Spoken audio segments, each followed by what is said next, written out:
here is Mr. Jason Martell. Jason, welcome to Dark Matter. Hey, Art. Thank you so much for having me on your show. You're most welcome. I really am looking forward to this. I want to qualify.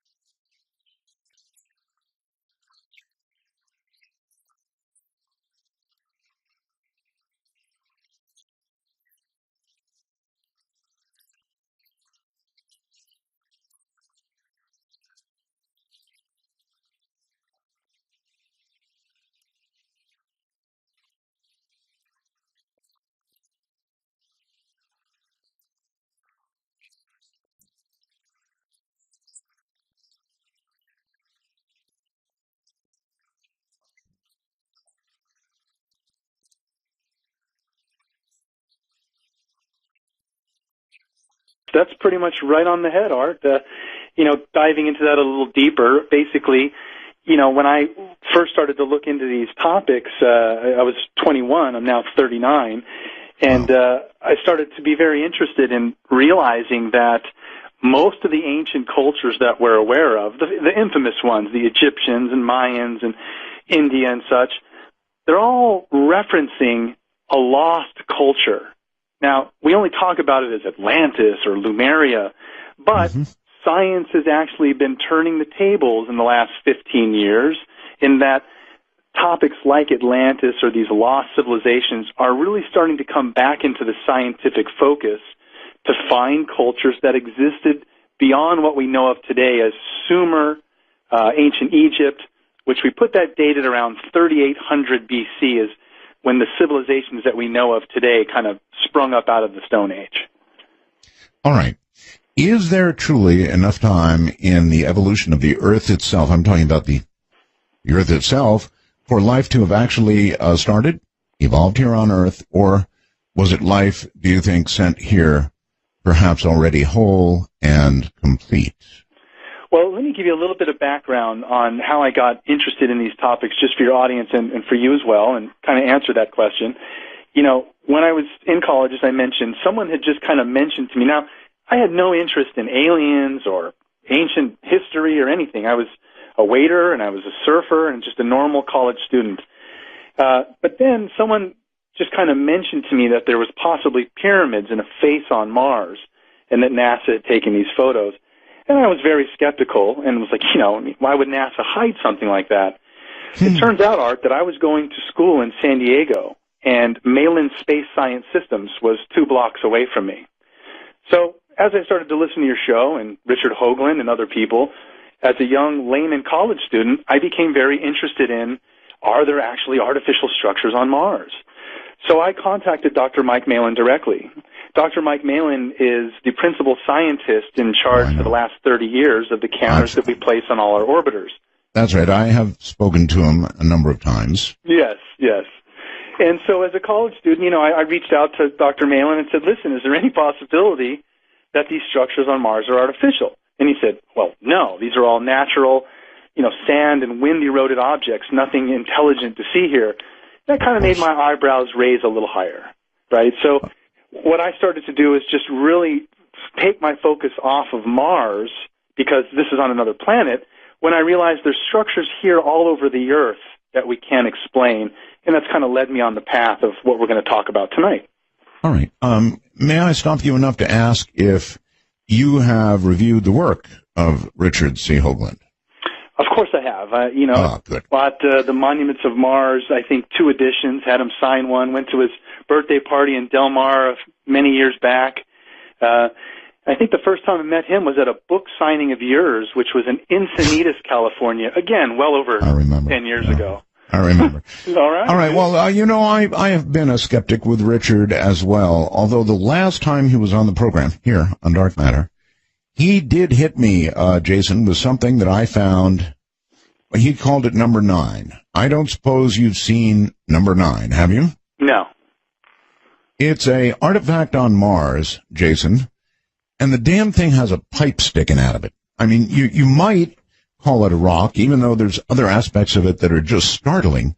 but it has a perfectly round pipe sticking out of it. And there's no way, Jason, that this is a natural object. Simple as that. That one got me.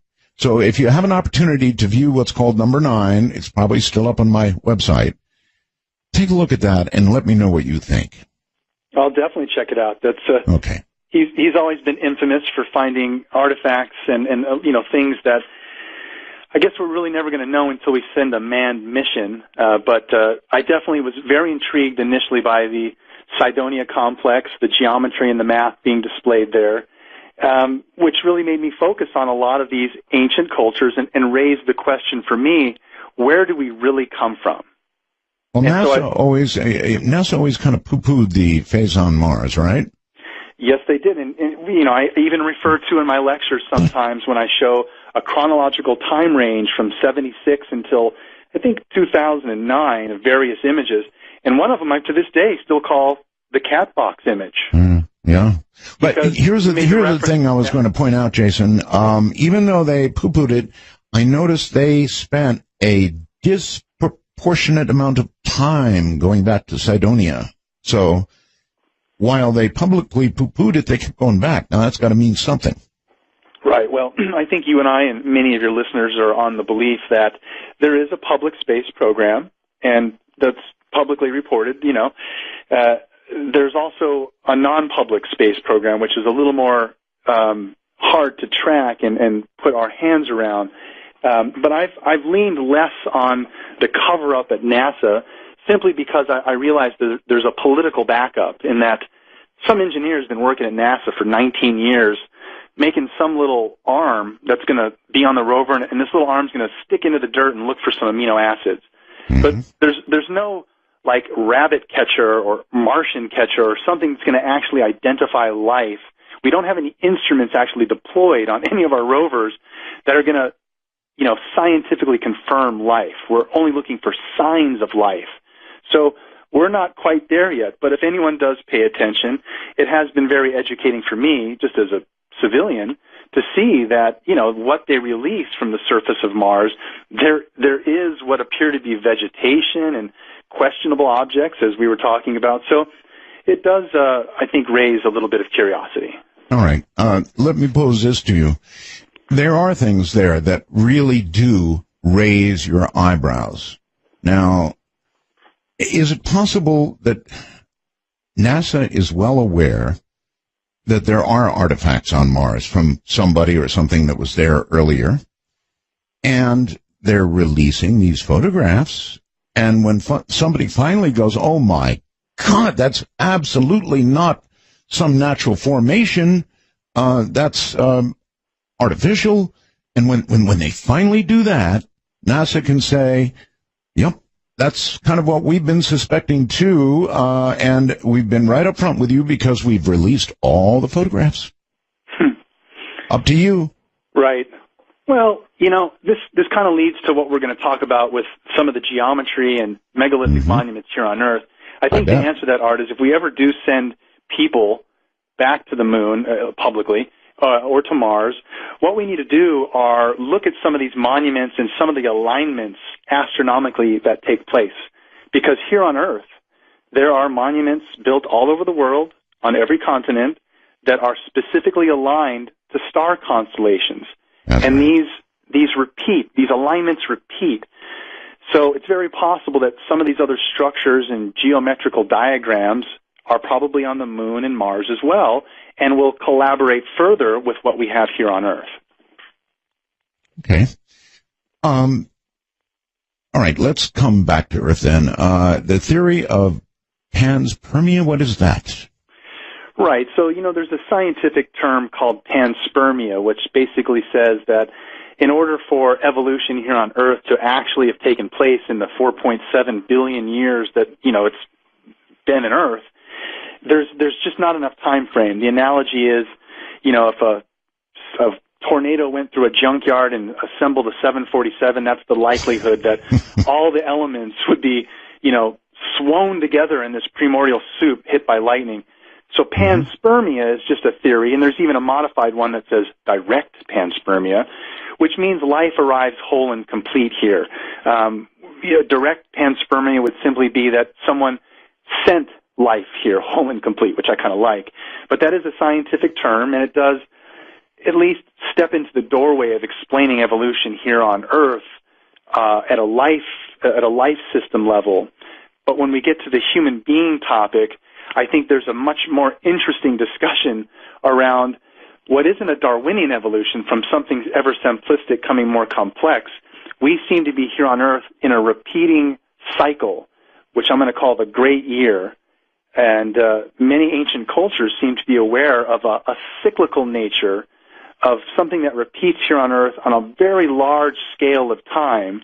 And that's why I think a lot of these monuments and things that we have are basically part of a much larger calendar system that the ancients were using. All right. Well, the way you pronounce it suggests to me, I didn't realize it was panspermia, so that would suggest the Genesis, I suppose, right?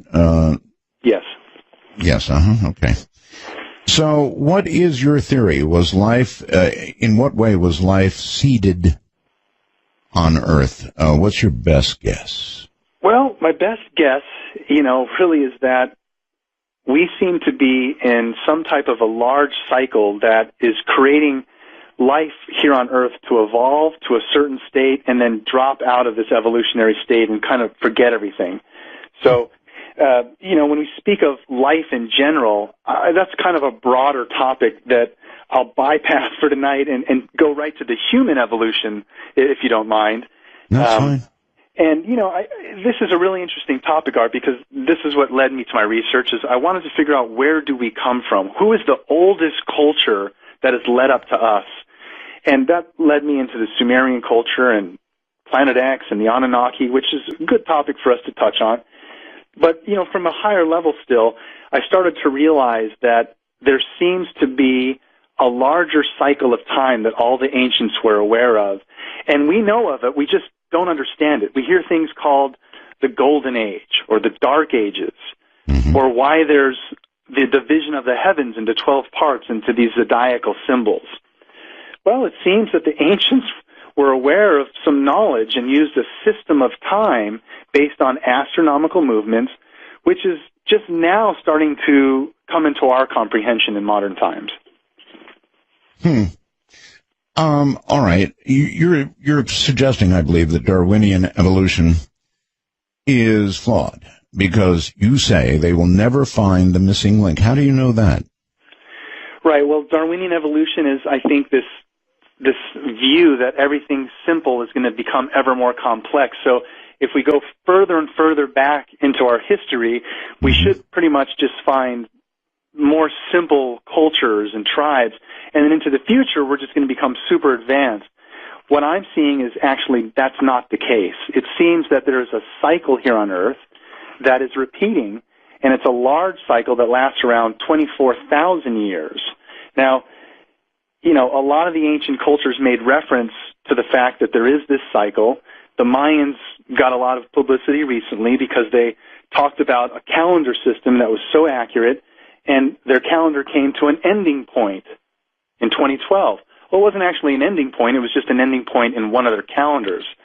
So it's just very interesting, Art, that we can talk about some of the specifics tonight in that many different ancient cultures were aware of this large cycle of time and built monuments that align to specific star constellations that are kind of like markers in space as to where we are in this large cycle of time. Okay, I still missed it somehow. You're saying that we will never find the missing link.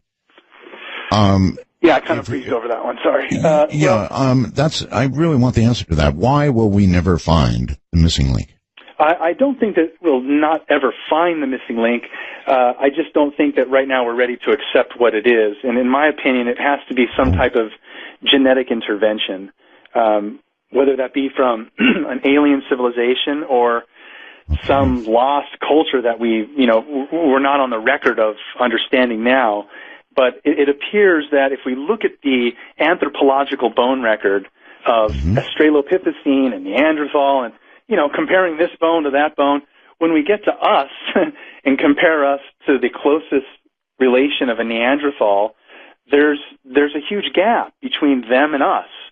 So somehow, magically, there was some type of a genetic intervention that took the hominoid that was maybe evolving here naturally and kind of made him into us.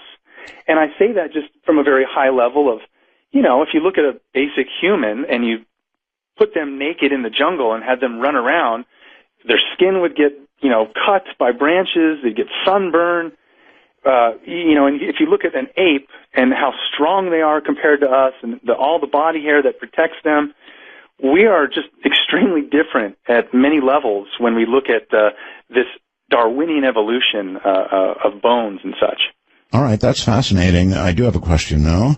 Is it possible, Jason, that if there was and by the way, I believe it could be true, there was some genetic modification achieved by a power that we don't understand. Mm-hmm. If that occurred, and I'm not a scientist, is it possible that a geneticist could uncover evidence that occurred? I think so. And as we, further decode the human genome, I know that there's already lots of what they call junk DNA and things that are in our DNA that they're just kind of scratching their head going, well, I guess it does something, but we don't really know. Right. Good friend of mine, Lloyd Pye, who I'm sure you're also familiar with. I know Lloyd well. Yeah, and I hope he's doing better. He's had some bouts with health recently, but he's a trooper. And he really did a lot of work around the genetics and wrote a book called Everything You Know Is Wrong, where he kind of gets deep into the genetic side of looking at the various elements of our gene code and breaking down where these anomalies exist and why they should be called out. I'm not sure that finding it would be a problem. If a geneticist did find it, one could still say, look, that's where God's hand touched the human, or created the human, if you will. Or one could suggest that a race far, far ahead of ours stepped in and did the deed. Yes, well, I guess only time will tell as we, our sciences advance more so that we can use, various quantum computing here in the future, I guess, and do things where we can get a much more whole and complete view of our genetic code. And if we ever do get to interact with other, publicly, if we ever get to interact with other life forms of intelligence, then there might be very interesting DNA samples from them that we can compare. But right now, it's all kind of a door shut. There aren't any aliens. No one's willing to cross that line scientifically. So that's why I've spent my time, the last decade or so, really looking at the ancient evidence. All the modern things with aliens and even our genetics and science and stuff, it's very interesting, but what we do have is just a wealth of information from all these ancient cultures, and the things that they went to great lengths to communicate to us, which we now think of mainly as mythology, really deserve another eye in looking at that evidence and saying, well, all these things that have happened in the past that we think are mythology, as our sciences kind of start to merge more with what's possible in the science fiction realm, I think we can see that some of the stuff in the past starts to raise people's eyebrows a little bit more and pay attention when we look at, various structures and understand that the architecture and building skills that went into some of these monuments is very intriguing. Okay. All right. Did you see the series After Man, I think it was called, where they showed 100 years after man was gone from the planet, 1,000 million. I don't think 10 so. Million. Too bad, because it showed what would happen to, for example, American architecture. Our buildings, everything that is man, would virtually disappear given enough years. And that sort of fits into what we're going to be talking about. Yeah, and that makes sense. And we get left with just a random piece of an artifact or tablets or texts, or tales. And so art, for me, some of these ancient cultures, it's really interesting to see how they've played out scenarios in even more recent times that people can relate to that allows us to look further back in the past. And let me give you an example. I know you've heard the term cargo cult. So I have. Yeah, and so for your audience, you know, in like World War I, World War II, when we first started flying U.S. troops over Australia and Africa, and we landed in certain rural areas where, you know, a tribesman had never seen a white man or they'd never seen a biplane and technology. You know, soldier gets out, lights up a cigarette, and holds out a voice recorder and records the Aboriginal's voice and plays it back to him. The Aboriginals are freaking out. They're like, wow, this is like a god, you know, and the ship that he came in, what is this? So even as recently as World War I and World War II, we see it playing out that when the soldiers left, and I should also mention, every now and then the soldier camps would get drop shipments, like a cargo plane flies over and just drops a bag of goods. Sometimes that bag of goods would land in the middle of a tribe instead of the camp, and they'd crack it open and find all these things falling from the sky, and they'd be like, oh, you know. So when the soldiers left, a lot of these... Like a Coke bottle, for example. Right, exactly. Yeah, like that funny movie. Let me tell you just a very brief story. I went up into communist China with Bob Crane and his wife, and this was years and years ago, just after it kind of opened. And we went into some small villages, and Bob Crane's wife is a blonde. And I'm telling you, Jason, people came out of their homes in these little towns. That's awesome. And just stood and stared in almost disbelief. You know, they hadn't seen Westerners, and a Westerner with blonde hair, that's big time. So it's kind of like that in a way. I mean, they were so isolated that they were just amazed to see it. See Westerners, see blonde hair. Yeah. I'm sorry to interrupt you. Go ahead. Just wanted to squeeze out that analogy before I get it. What was simply that the cargo cult is that, you know, when the soldiers left, the Aboriginals started to scrape out runways, made straw models of aircraft, and started to kind of worship these as items, hoping to entice the soldiers to come back. And so, are you referring now to the runways down in Peru, that kind of thing? Well, not really. I mean, that's a different set of circumstances, but just in general, the idea of a cargo cult, even in recent times, we see how greatly it affects these Aboriginals. So when we look back into the past, places like Bolivia and Peru and South America, we see these very clear attempts to communicate to whatever must have been in the sky at that time. And the paradox there is that none of the civilizations that were human at that time had hot air balloons or gliders or any type of flight, yet they were clearly communicating to people in the sky. Okay. Clearly. I mean, you sound pretty sure about that. Well, you know, when we look in, for instance, Peru, you know, where the Nazca lines are, since we bring that up, we have that wonderful figure of El Astronato carved into a mountainside, and he's kind of, you know, they're waving hi to anybody that would see him. And any of those structures in Peru, like the runways or what really intrigued me are actually in the foothills, some of the mountains right in that range in Bolivia, we find very large geometric patterns. And you can't see any of these. You can't see El Astronato or any of the Nazca figurines, as most people know, unless you're in the sky in some type of conveyance that allows you to be above the surface of the ground. Yes.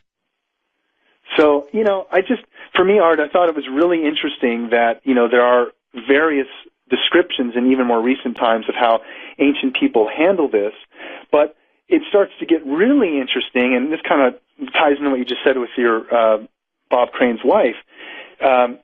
What's also very interesting in studying a lot of these South American cultures, these are all mostly dark-haired people, dark-skinned, but their gods are usually tall, pale, blonde people. Kukulkan and Quetzalcoatl and various other South American gods are either depicted with long red hair or white hair, and they usually are pale in skin. Now, this is a very interesting paradox when all the... It is because we generally, we as humans, model our gods after I think you're going to suggest what they thought were gods. Mm-hmm. Exactly. How long ago are we talking about right now? If we went back to the time when these gods were being created, or the image of these gods, how long ago was that? We're roughly talking around 2500 BC, or pretty much 4,000 years ago. Okay. And what we see across the board, Art, is, various cultures from Egyptian to Mesopotamian, Mayan. They all have what appears to be, very articulate and well-positioned monuments that create these alignments. And some of these monuments are actually dedicated towards reuniting or some ceremony around their god. In Chichen Itza in South America, on a specific day, when the sun hits the side of the pyramid, it makes this light and shadow effect of a serpent coming down the steps. And, to build a pyramid at a specific angle so that an astronomical shadow will create an effect that repeats every year, that's pretty good. And it is indeed pretty good. Hold tight a moment, Jason. Jason, welcome back. Thank you, Art. All right. How frequently, with the kind of thing that you're talking about, do you run smack into the Bible? Well, I was raised as a Christian, so, that really was one of the first things that I think at a very young age, I, would be in church and I'd look up someone next to me and they're raising their hands and really feeling it, and I didn't understand why I couldn't get in touch with a higher power. So for me, I started from that angle, but really I have such a great respect for all the world religions because, I now see kind of a unification in all the ancient views kind of being very similar, that something happened in our past very clearly where there was a time when there were giants upon the earth, whether that means great in stature or actually physical giants, but there seems to have been a time when most ancient cultures interacted with their living gods, where we've lost that connection. Well, we're talking about that missing link in that moment when whatever was here was touched magically in some way, or technologically in some way, and so began the human. Well, if that touch were to be said to be God's, I don't think there'd be a problem. If that touch were said to be alien, I think there'd be a big problem. Have you thought that over? I have, and it might be a good time for us to talk about the oldest civilization that we have record on Earth, the Sumerian civilization, because that's really where one of the jumping points for me, as far as curiosity, again, coming from a Christian background, in studying the Sumerian culture, which is today's southern Iraq. It's been called Mesopotamia, Babylon, originally Sumer. And what we have out of Sumer are a collection of cuneiform scripts, which is a written language, as well as pictograms in the form of cylinder seals and various tablets. And for me, Art, it became very clear when the archaeological evidence started to support stories in the Bible, but as fact. So some of the things like the flood tablet, we have in the British Museum on display, there's a tablet called the flood tablet, and it's written in an ancient Akkadian text. They've actually found a few other various versions, but essentially what we have here is a story of the Great Flood recorded in stone, predating the Hebrew or the King James version of this tale, and it's thousands of years before these known texts that we have today. I guess it would be too much or difficult for you to actually lay out what is in that tablet and the way they described it, because I'd be very curious. Are you able to do that? I can, to a certain degree. Essentially what we have is, in the Bible we have a very truncated version of a story that lasts 7 days and God creating the heavens and the earth.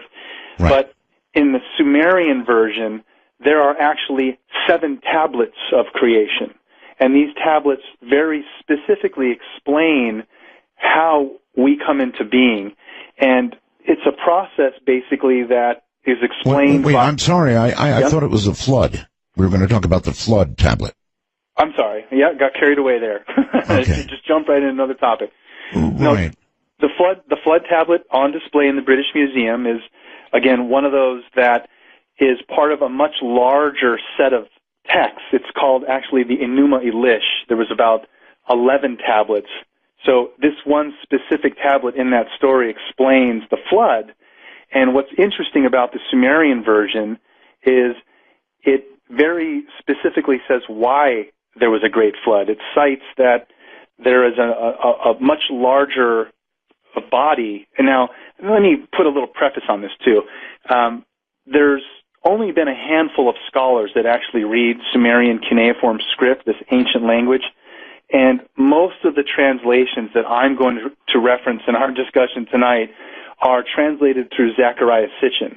Now, mainstream science will look at Zecharia Sitchin's descriptions and will argue over a certain word or a phrase and the meaning of that word or that specific phrase. However, no one in the archaeological community is able to compile a well-rounded, woven story interlinking all of the information from these tablets. Gotcha. All right, Jason, what I'm searching for here is, does it describe things like when the flood came, how much of the earth the flood covered, how long it lasted? In other words, does it lay it out? No, it doesn't. And if it does, I unfortunately am not that close to it to be able to answer it that way. But what I can do is, again, just validate the fact that this tale isn't just a biblical tale. We have an actual artifact predating the paper version of our Bible, essentially telling the same thing. Why that's important, Art, is their other tablets, their other pieces of information touch on other highly significant biblical events like Adam and Eve or the creation of our actual earth. And so putting all of that into a pot and stirring it together, we have very interesting information that come out of some of the most ancient cultures that we have, where we are now almost starting to scientifically confirm a lot of these biblical pieces that we thought were just allegory myth. For example, Adam and Eve? You're saying it confirms Adam and Eve? Well, confirm is, again, it's a hypothesis, and there's evidence there to support it. I'm using your word. Yeah. When we look at the evidence and things that we've pulled out of the Sumerian descriptions of their tales, we have very clear descriptions of them creating us in their image and after their likeness, just like the Bible says. But in some of these Sumerian texts, it's a lot more elongated. There is a text specifically talking about how the Adam was created. And it wasn't Adam as in, that's your name. Adamu, the Adam, correct. The word Adamu is a plural in Hebrew for worker. So the Sumerian texts actually explain that one of these gods that came here, they called them Anunnaki, and that's a term used throughout the Sumerian text to refer to their gods, Anunnaki. That just simply means those who from heaven come to earth. One of their texts explains how a very specific Anunnaki, she was a chief medical officer. Her name was Nin Harsad, and she actually created the first working Adam. There were 2 or 3 versions that didn't function, where the arm in one didn't work, another the kidney didn't function, and they actually have cylinder-sealed descriptions, little pictograms, little scenes that go along with these texts. And you see her holding up a small being, and she's saying, I've done it. In the background, what appear to be tubes and vases on a shelf. Could this be a primitive representation of an in vitro fertilization? I don't know. Was there a pictorial of her? Yes. There's a pictorial. What did she look like? Well, we look like them. They look like us. I mean, essentially... Okay, these were done, obviously I'm not looking at them. I mean, basically in stick form, or it had to be a little better than that because you're describing it as a her? Right. So what they did was the person who could create these drawings was called a scribe, and he used something called a stylus, which looks like an oversized screwdriver, and they would twist it and turn it to make the text in wet clay. And accompanying that, we still don't know how they did this, but they would take a piece of wet clay and carve in reverse these intricate little figurines and pictures. So they're not just stick figures. There are, detailed figures and art, but they would carve it in reverse. Sorry, art. They would carve it in reverse, and then when you pressed it into another piece of wet clay, it would leave the positive imprint. So it was very fascinating that they were able to even do that on such a scale. All right, how were you able to, or how was anybody able to discern it was a female? Well, the texts explain that she is a female, and when you look at her in the picture, she's actually got a ponytail, and her face features are more feminine. Okay. All right, and she created the atom, which turned out to be a small. Are we talking about a baby? Right. So it's the first working model, and I'm sure it was a child, and it's. Again, when we look at this as just a mythological tale, it's pretty darn accurate considering how we look at, again, test tube fertilization or in vitro fertilization. Oh, I'm with you. If it happened now, how did the Eve get created? Well, that part gets a little bit more convoluted into the genetic side, which I'd probably not do any good to speak at it from my angle, other than the understanding. I mean, there was this whole rib thing, Right. Well, that's what I was going to say, is other than the understanding of the biblical term. But I think just from a core concept, we have many of these stories that come out of ancient Sumer where it's a really interesting piece of the puzzle. And some of it, again, when we try and piece it together with science, their creation myth goes into a very detailed explanation as to how our Earth was even created, and pretty much fits with our current cosmology. If we understand that the Earth now is kind of, the continents are all moved into a certain position, but at some point they were one large landmass called Pangaea. Right. And and that does make sense, because if you try it, the Earth, the continents, they fit together. Exactly. And the Sumerians give a very interesting tale of explaining that our primitive Earth, billions of years ago, they say before it had finished becoming a solid mass, it had this interaction with what they called Nibiru. It was a kind of like a rogue star that somehow got attracted to our solar system, and there was this collision between our primitive Earth and one of the moons of this star, this planet that came into our solar system, and this huge... all right. What you're referring to is Planet X, right? I am. Okay, and you're saying that it was not Planet X that collided with or even disturbed us by being close, but it was one of the moons of Planet X that collided with Earth. That's correct, yes. Yes, and so... Okay. The Sumerians don't use the term Planet X. They use the term Nibiru. And we again see similarities in this cosmological story from the Sumerians, where when this collision took place, we had half of our Earth get strewn out into what we now call the asteroid belt. The Bible calls it the hammered-out bracelet. And then the Earth that we know of goes into its current position in its new orbit. Now, after a large calamity like that, where half the planet is strewed out into the asteroid belt, if you think about it, that leaves us with just half a planet, literally a Pangaea. But over time, we've now moved into the positions like the skin of an apple. The continents have moved to where they are. So there's little pieces like that, Art, where the Sumerian version of many of the stories of our creation or of our cosmology, our science is kind of catching up and going, the Sumerians actually knew information that our sciences are just now starting to confirm. So what you're suggesting There's two ways to look at this. One is the biblical, and the other is something even older that you've been talking about, and you're suggesting that they do coincide, but at some point you're going to have to sort of make a intellectual mental choice about, well, the Bible. This was one way to explain it, but over here we have this other thing that happened, and it's the real thing that happened.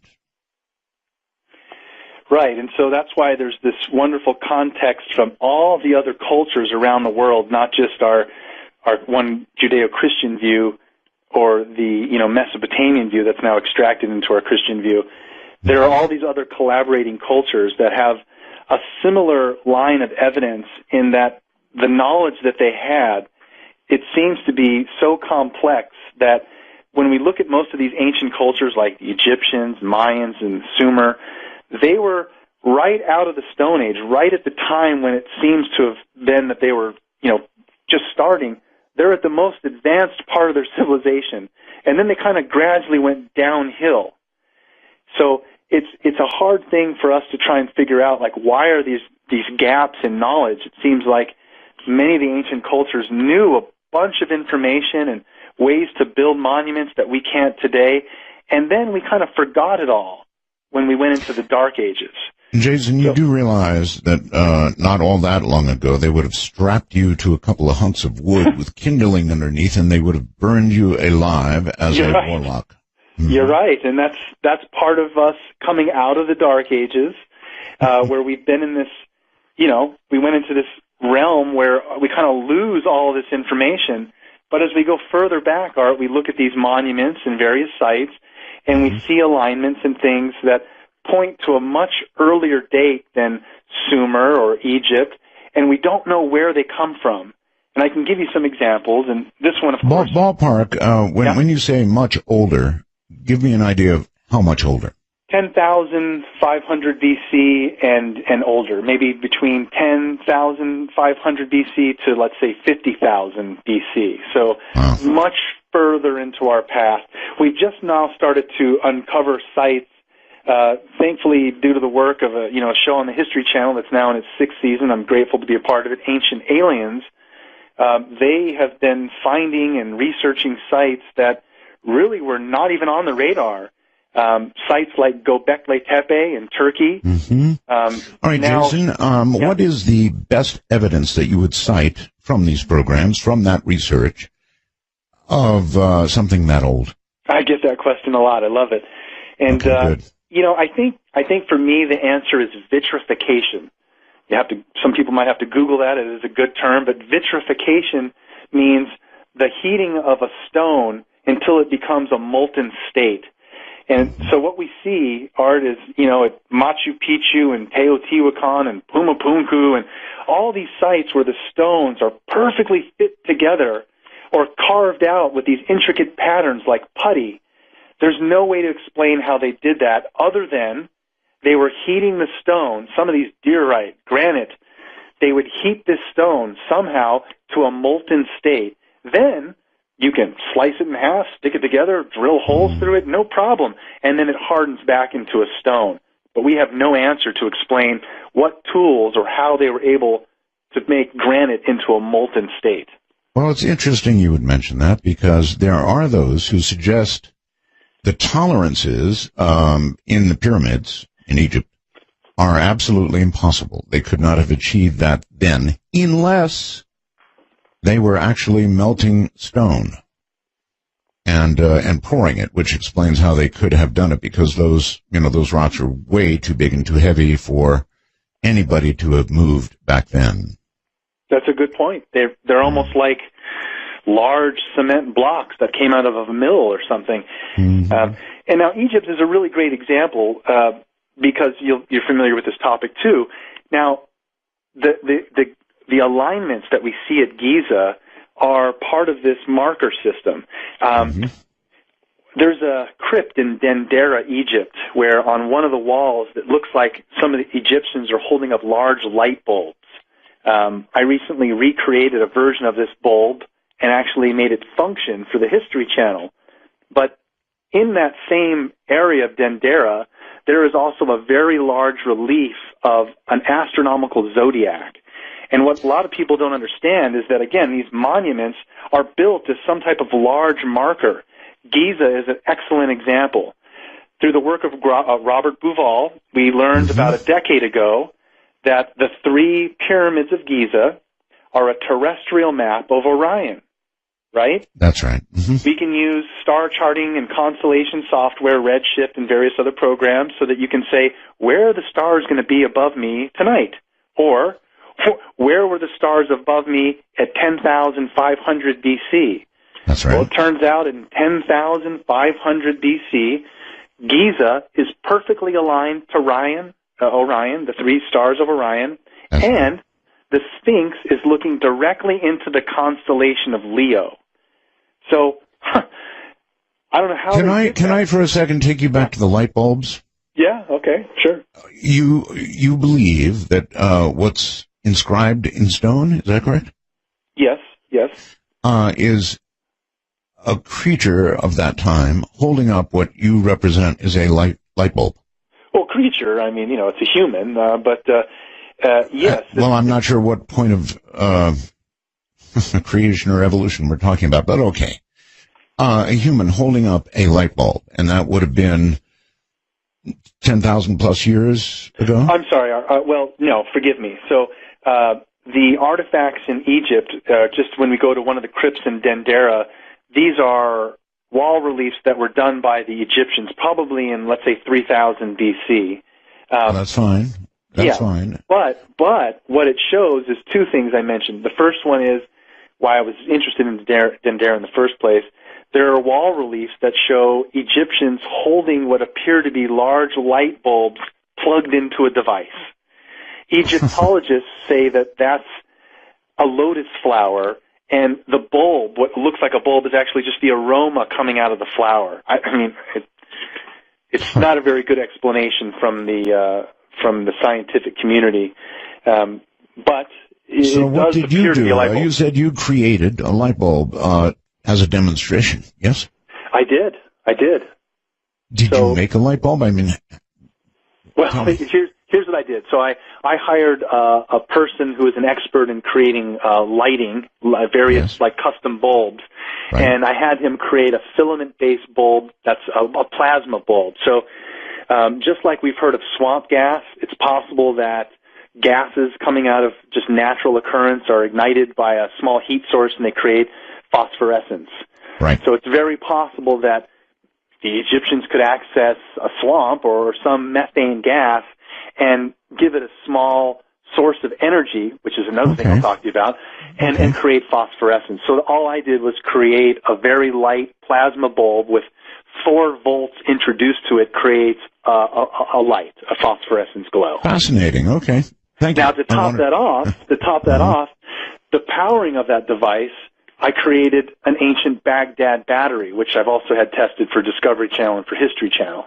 Explain a Baghdad battery. Yes. They found about a dozen of these in in southern Iraq that date back to times of Sumer and such, 2500, 3000 BC. And essentially it's a clay pot about 6 inches tall with a copper lining and an iron rod down the center. And we've scientifically known for sure that it creates an electrical charge when we introduce any weak acidic acid. Yeah. And probably 4 volts would have been achievable, and so that's what you used. Exactly. And I show those sometimes when I give a lecture. I connect the battery to the bulb and display that. So those are interesting pieces of artifacts and things that we can demonstrate. But, as I was mentioning, the astronomical alignments and some of these things. So in Dendera, they also have a zodiacal relief that shows all of the constellations, above Giza.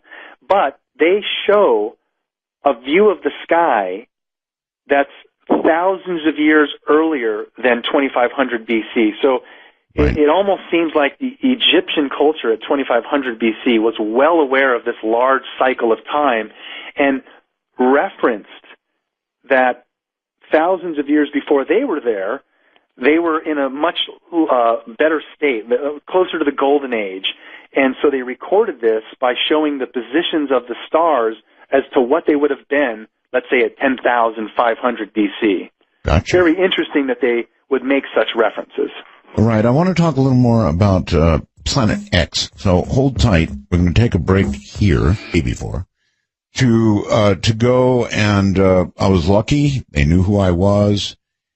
When it was my chance to get to the Great Pyramid, I actually went to the top. I got to lie in the sarcophagus, and I don't want to go woo-woo on you here, but and it may have been just, I don't know, the climb to the top. It was humid. It was hot inside the pyramid. But lying in the sarcophagus, I definitely felt something that, you know, it's kind of hard to describe. I felt something. There have been many thoughts about what the Great Pyramid was or is. Any thoughts yourself on what that was intended to do? Well, you know, there's lots of theories out there, Art. I couldn't stick to just one, but I do like to talk about the various theories. I've always resonated with Chris Dunn and his idea that it's a power plant, some kind. Huh. It seems that around the world there are monuments placed at geodetic points. They're somehow connected. Maybe at one point there was some type of world energy grid, and these monuments, Stonehenge, Giza, and various other sites, tapped into this energy. Or, you know, it could be something more basic, utilizing elements. I heard an interesting theory around the water and the way the Nile and the tide recedes and such, that there are channels and ducts that come up under the Sphinx and under the pyramid, and just the pressure of this water filling these canals and pressing up against the pyramid actually creates energy and static charge that they were somehow maybe utilizing. It doesn't surprise me that if you were sitting in the king's chamber sarcophagus or the queen's chamber, that you might actually feel some type of resonance or an energy. Well, I don't know if it was self-induced, psychological, or because of the unusual conditions, but I'll talk about it some other time, but I definitely felt something strong. Now, there are others who feel that the purpose of it and the alignment was to launch one's soul onto its journey, right? Well, and, you know, we have these various shafts and things that there's a shaft in the king's chamber and in the queen's chamber that are very specific, that point to a star constellation, one of the belt stars of Orion, the star system Sirius. And I'm sure you noticed that when you were in the king's chamber and the queen's chamber, if this was a tomb, where are all the hieroglyphs, right? Right. It's like a big empty room. So no, it is a puzzle. I admit that. So you take the technological road because it kind of fits what you're saying, and that's fine. And it could certainly well be. I don't know. And there's probably some stuff in there that either they're covering up to a certain degree or we're just not getting full access to.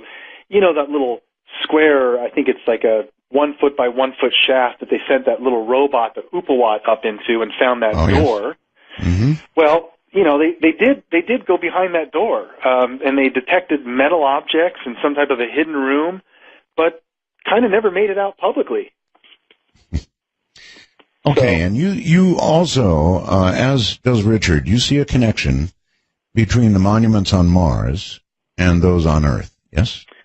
Well, when we look at the fact that there's pyramids and a Sphinx object, you know, in Giza, and then on Mars there are pyramids, and for my own analysis using, you know, graphics and things to extrapolate data, that face has, there's just no way that the symmetry and eye and nose, headdress, winged formation over the head, like a headdress formation, there's too many pieces there to be natural occurrence, and it does look kind of lion human-like. So, yeah, I think Richard caught on to that, and I give him kudos. But I really don't think we can answer these questions. I'm sorry, Jason. Somebody just sent a wormhole message to me referring to you, asking if Richard C. Hoagland and Zachariah Sitchin had a child. Oh, God. I'm going to take that as a compliment, but, you know. Well, you should. You should. You should. Somebody's got to carry on research. It's funny. Sorry. It's all good. You know, I mean, Richard definitely is on to something there, and I think we're really not going to be able to answer these questions until we have an actual frame of reference from the surface of Mars, so that just like here on Earth, these monuments we're seeing align to astronomical points, have math built into them. So I'm sure that if we ever actually go to Mars, some of these pieces are really going to stack up. Your producer was nice enough to send the number 9 image from your site. And now take a good long look at that. What do you think, Jason? Is that weird or what? Look carefully. Do you see the perfectly circular pipe sticking out? It's really, you know, I don't see how that couldn't be some type of a technology, a gear or a wheel. Thank you. I look at a lot of what Richard sends me and I go, sorry, Richard, rocks. But we got to this number 9 and I went, oh my God. Yeah, it's a good one. Yeah, it's a good one. Is there any way that nature does that? No, I don't think so. No, it doesn't. And, you know, you're also familiar with the work who should be more prominently noted. He's probably just out of the game. But Dr. Mark Carlotto, who was an image expert and looked at a lot of the algorithms and things, you know, Cydonia, people don't realize that, you know, if you do some very basic science on these areas that NASA neglects, it really makes you wonder. Dr. Mark Carlotto is someone who, you know, is very familiar with running image analysis, and he would show various examples with Russian satellite telemetry.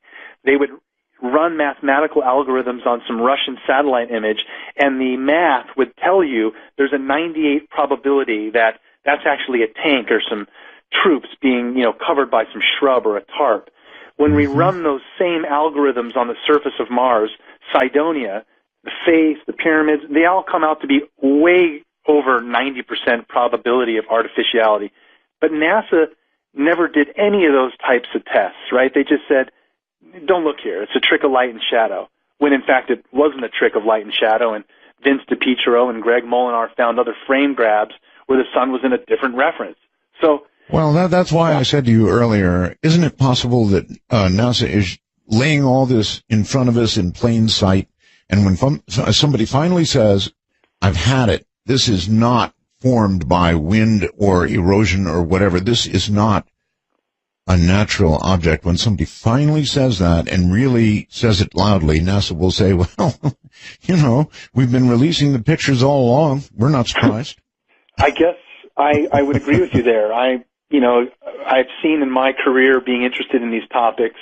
I started out very motivated 15, 19 years ago in college, and no one would hear it. No one would even consider the idea that any of this was logical.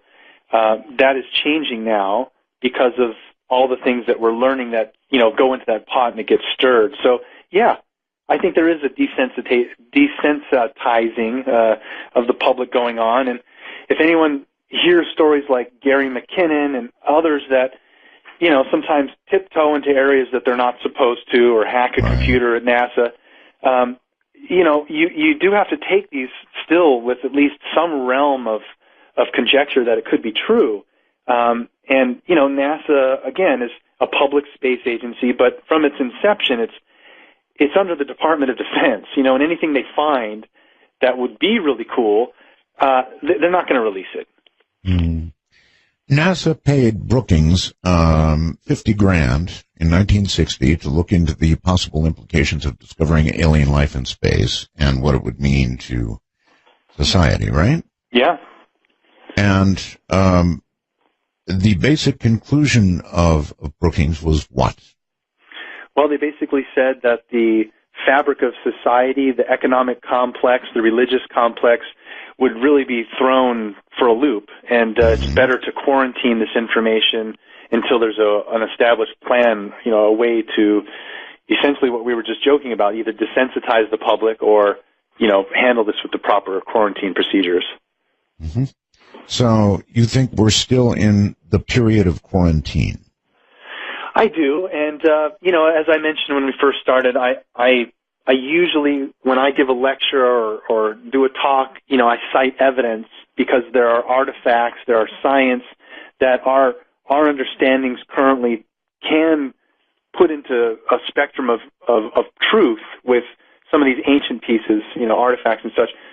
But when we get into more of the current topics, it gets a little more slippery and difficult to not only put evidence behind it, but the Department of Defense and national security. I don't really have any interest in upsetting the powers that be, if you will. So there is a fine line, I think, to looking at some of these topics where I think it's best to probably just stick to what we've learned in the past to help us see what could be possibly all right. With regard to NASA, they have been making noise lately, Jason, about some big announcement that's coming up. I've heard dates for the announcement. I've heard them saying something amazing is going to be announced. And I'm wondering if you think that's going to be NASA saying we have discovered microbiological life of some sort on Mars. I think it's time. Yeah, I think it's probably time that they do step up, and I don't think they're going to actually be able to confirm organisms, but they might actually further pinpoint that microorganisms lived in the past or something. Okay. All right, something that people could digest without going, oh my God, everything I thought I knew was wrong. Right, yes. So you expect such an announcement, I don't know, in the next 5 or 10 years or sooner? I would sure hope so. Okay. All right, let's go back now to the pale gods that were depicted. It doesn't make sense. In South America, where people, of course, have darker skin because of the sun. In fact, that's true right across the world, in Africa or Southeast Asia or wherever you go, where there's lots of sun, you have darker skin on people. It's protection for them. Now, it is odd that they would not make these gods in their own image, but rather pale-skinned. It doesn't make sense unless, and I'll let you finish. Well, unless there was, let's call it some extraterrestrial race that is probably very close to us, maybe even related to us in some way, or some lost civilization that we just don't understand that existed here on Earth, but they somehow were influencing all of the cultures around the world.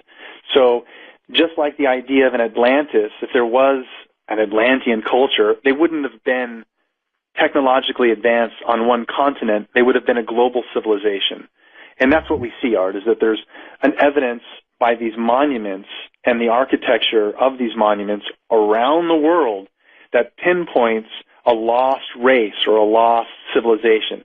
And here's an actual even further detail that I've just been recently kind of pondering is when we look at some of these ancient sites, really ancient, even the ones that are just popping up. So Göbekli Tepe in Turkey, the Moai heads in Rapa Nui Island, the figurines in Bada Valley, Indonesia, and even the figurines depicted by the Sumerians all have a similar style of a creature, a being that is very slender, and their arms are always wrapped at the waist.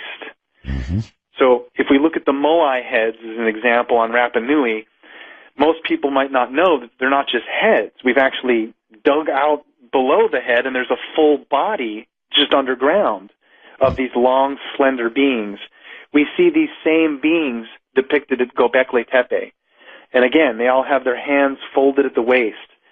I think, Art, that what we're seeing is that these older civilizations are all referencing knowledge from this lost race, this lost culture that influenced all the greats that we know of now, but beyond them, we've lost. Okay, Jason, wouldn't you think that if there was this great civilization that was on Earth at any time, that there would be more? Yes, we've got depictions on rocks and things like that.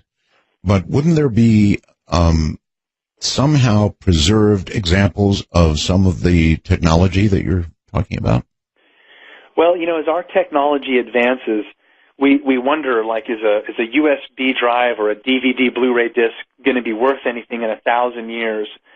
And, when we look at some of the things that, like crystal skulls or some of these rocks that we know a crystal can actually hold data. Now, we don't use it yet in our own, like in a computer, but I think, Art, that it's very possible in the future when our technology advances, we start to store data. I don't want to say literally in the cloud, but everything, even a rock, it's capturing the energy vibrations of anything that passes by it, and it sits there for thousands of years. Why can't we just tap into that rock somehow and extract that data? Now, I know that sounds funny and far-fetched. No, but not as funny and not as far-fetched as you would think. Yeah. I think there probably is something to that. In fact, I think science is even working on the fact that information seems to get stored in particularly things subject to vibration like windows and things like that. Yes. So, no, it's not so far-fetched. Well, so I think... And by the way, in my opinion, as fast as technology is moving, I think that in, 10 years, let's say, a Blu-ray disc will be off somewhere with beta machines. Right. Yeah, it'll just be a basic Frisbee, and that's all it'll be good for. That's right. Now, Art, see, I do, again, as I referenced this lost cycle of time, I don't think everything is linear. I don't think it's going to be, we're in the future just going to become more and more advanced, and it'll continue that way. There seems to be a cycle here that repeats on Earth where we go into the Dark Ages, and then into the Golden Age, and then back into the Dark Ages, and into the Golden Age. And I say that because we can look at the information being depicted by the ancients where they used this astronomical calendar based on the heavens. So the Sumerians, we think, because they're still the oldest on record, were one of the first to divide the heavens into 12 parts and assign it a constellation. So today, there seems to be a large cycle of time where we go through each one of these zodiacal symbols. It lasts about 2,000 years where, based on the alignments of where our Earth is to the sun and the star constellation behind that, the ancients had a very simple and ingenious way of knowing what age they were in. And just so that we understand the context of this, right now we're in the age of Pisces. Now, the age of Pisces is the symbol of a fish, which is also the symbol of Jesus. We're in the time of Jesus. That's going to end in about 150 years when we go into the age of Aquarius, all based on astronomical information. So it's very interesting that the ancients used this large clock to know, and here's how they did it. If you went out early in the morning, just as the sun is rising, whatever star constellation, Aquarius, Cancer, Leo, whatever constellation the sun is rising against, they would know, we're in the age of Aquarius, we're in the age of Pisces. So they went to great lengths, Art, to know exactly where they were in this cycle because all the ancient cultures, over 30 of them, explained how this cycle affects us. And I want to kind of put into context so that your audience understands. There's 3 cycles that we're aware of as far as the Earth's movement in the heavens. The first 2 we're very aware of. The third is where it gets a little tricky. First one is we're spinning on our axis. So I'll tell you what, this is a good break point. Spinning on our...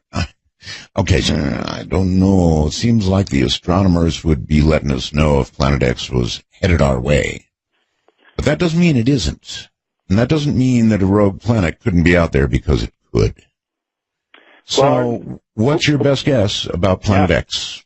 Well, I think in this last hour I'm going to try and hit it home for you because I know a lot of people are interested in Nibiru, Planet X, especially what they hear online. And in this last hour I'm going to kind of talk about the new model, which I think explains why there would be a Planet X, or it helps put into the context of a Planet X existence. But excuse me, Jason, do you mean you're only going to be on for another hour? Because we have 2 hours of show to go. Wow, that's great. Then my bad. Know that, huh? I didn't know that. Right, can you stick around? I think I can, yes. Okay, all right. Planet X.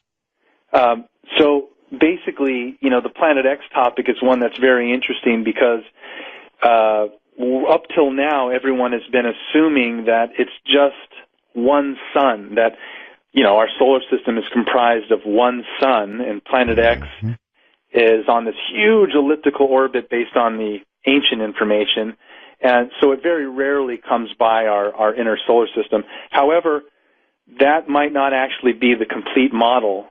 Based on most of the latest science that we're getting from our telescopes in space, most solar systems, external solar systems, not ours, most solar systems are binary. They have at least two suns, some in an intricate dance up to 6 or more suns in this, unbelievable orbit. But there's strong evidence to suggest we are a binary solar system, so that we actually have two suns. Our second sun would either be a brown dwarf at this point, or is something that we haven't been able to identify. Like, for instance, let's call it maybe Sirius could be our second sun, and it's somehow in this intricate dance with us, which is kind of where I'm going to lead into this spinning on the axis before we picked up after the break. So I realize the Planet X topic is very sensitive to a lot of listeners, and hopefully in the next couple hours we can really start to boil down some of the science that I've been latching onto and finding very intriguing, which further change the variables of a Planet X model.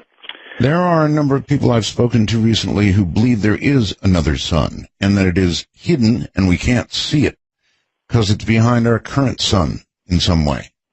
Well, Art, there are over 30 cultures that were aware of this large cycle of time and specifically talk about two suns.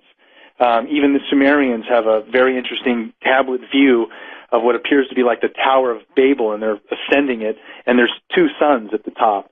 But many cultures were aware of the idea of us having two suns, a lot of them coming out of the ancient Vedic texts in India and such.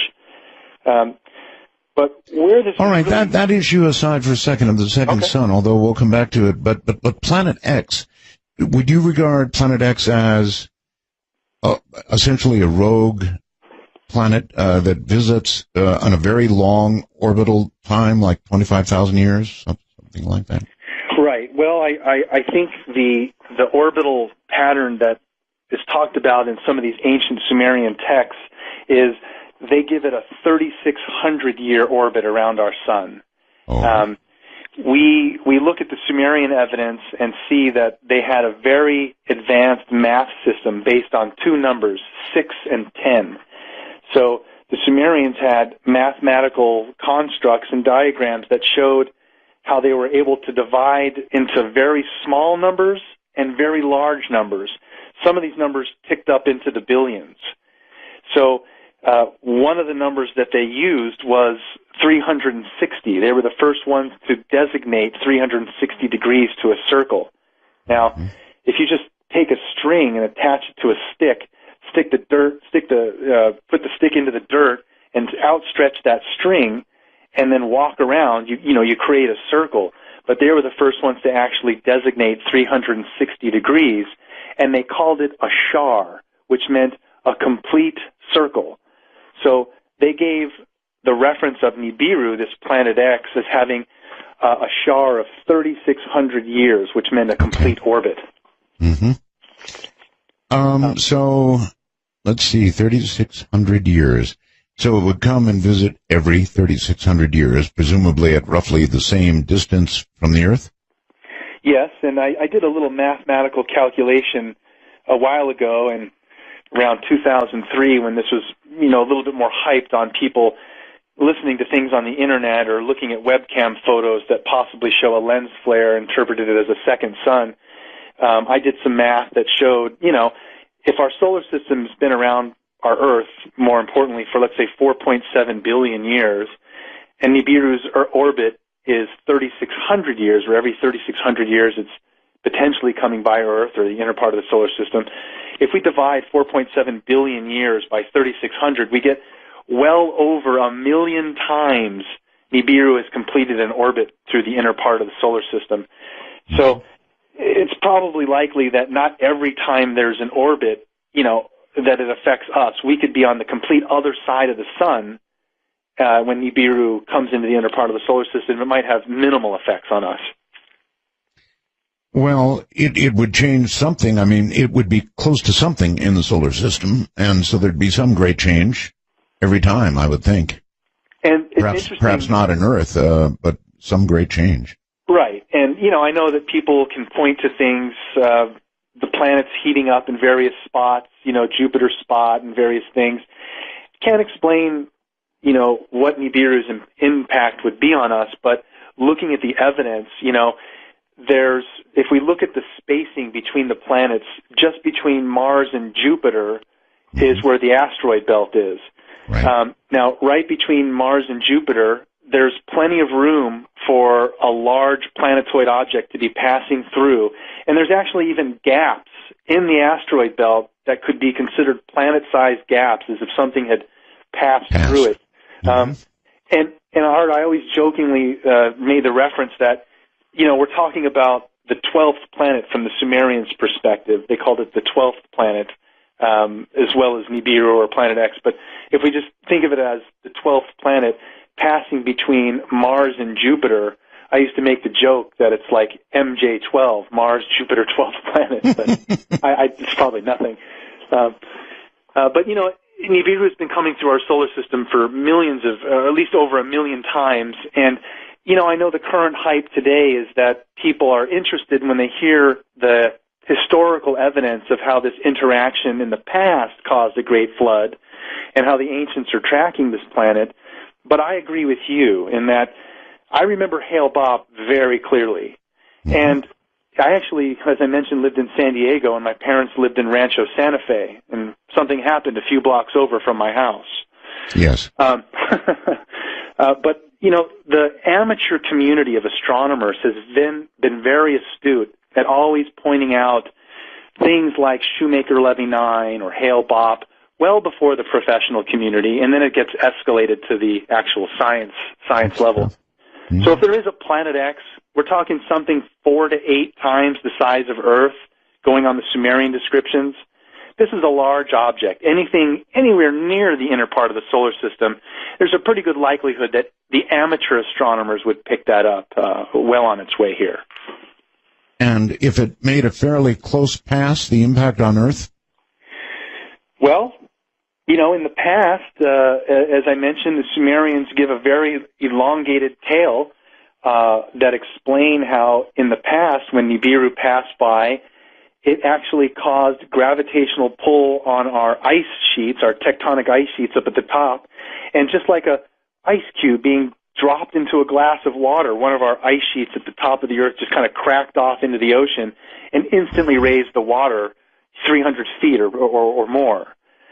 So, that's kind of a little disconcerting to think about, that it has had this effect in the past. But really where I focused my attention with the whole idea of Planet X and Nibiru isn't on the catastrophe potential. It's more on the potential of reuniting with ancestors that are off planet. If Nibiru does exist, it's very possible that we actually have ancestors that live on that planet. That's pretty heavy. Yes, it's pretty heavy. I don't know that we'd be happy to see them again. Or would they be happy to see us and what we've become? Jason, if you do the math, and I know that you're doing the math, when might we expect, let's assume it's absolutely true for a moment, Planet X, when would we expect a close pass again? Well, Zecharia Sitchin had a specific date that's, a few hundred years from now. It's really something that's going to be difficult to pinpoint until our telescopes and science can actually confirm where this planet is. Now, since the early 80s, Zecharia Sitchin met with the lead astronomer for the Naval Observatory, Dr. Robert Harrington, and compared the Nibiru model with the Naval Observatory model, which concluded Dr. Robert Harrington had a model that showed by just including one extrasolar planet, it explains all the anomalies we see in our current solar system, why Uranus is tilted on its side, why why Pluto and Neptune could be possibly dislodged moons of Saturn, various things that we see. At the time when he was doing his calculations, again in the 80s, Dr. Harrington said all of the planets are suffering from something called perturbations. All of the planets are being pulled in a certain direction within space, but there's nothing there. There should be a large planet, but there's nothing there.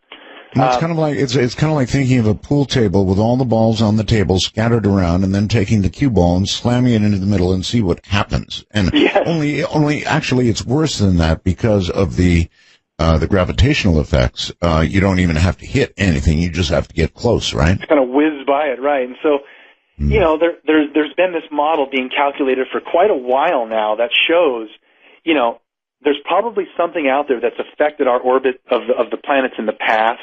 And now, as we look into this extrasolar planet X, is there another large body within our system?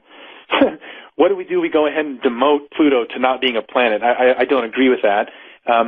But, you know, it is an interesting thought that we are now using extremely advanced telescopes.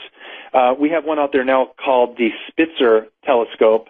Actually, I think it was originally called Certif, and they renamed it to Spitzer. So either one of those names would bring it up, Certif or Spitzer, if you Google it. This telescope is amazing. It's sitting out in space, and it's able to temperature regulate itself, where it sits at a temperature just below freezing. And other telescopes that we have out there, like Hubble and the IRAS, most of these other telescopes are not able to penetrate these large dust clouds, where when we start to look really deep into space, there are certain areas where there's these, you know, dark, cloudy masses, and we can't see through them. However, these new telescopes, like the Spitzer, are completely infrared, so they're able to calibrate themselves to the temperature of this dust cloud and just penetrate right through it using infrared, essentially a heat signature. So we're starting to get detail and see all these new suns and different solar systems. And there is a large likelihood, Art, that we will actually identify a rogue planet that fits the Nibiru model within the next 10 years that's actually viewable and trackable within our solar system. At that point, then it becomes a little more interesting to go, well, you're saying that there's this planet 48 times the size of Earth, and we're tracking its orbit, and it's going to come into the inner part of the solar system or be near us in 200 years? Interesting. We should keep an eye on it. Keep an eye on it. Jason, that would be an ELE event, probably. If it got close. An close. An LE. It's definitely an LE. I mean, I don't know if it would be another great flood, or if a hunk of the planet would break off, or we'd assume a new orbit that ended up changing the temperature on Earth by about 100 degrees. Something awful like that is definitely possible. It is a possibility, but, you know, there's really nothing that anyone can do at that level. If there's going to be an LE event like Deep Impact, what am I going to do to worry about it, or even, you know, research something like that? If it's going to happen, it's going to happen. Where I find it interesting, Art, is the fact that, you know, there seems to be another angle to just the catastrophe side of possibility. All right, but stick with that for just a moment, and then we'll move on. Jason, if your research led to the fact that Nibiru actually was coming, Planet X was or is coming, and in a couple of 100 years will produce an LE-like event here, would it be your position that the people of the world should be told, or that the people of the world really should go on about their business, and telling them would only produce the ELE event probably ahead of time anyway, because everybody'd panic and go nuts? Yeah, that's a hard one to answer.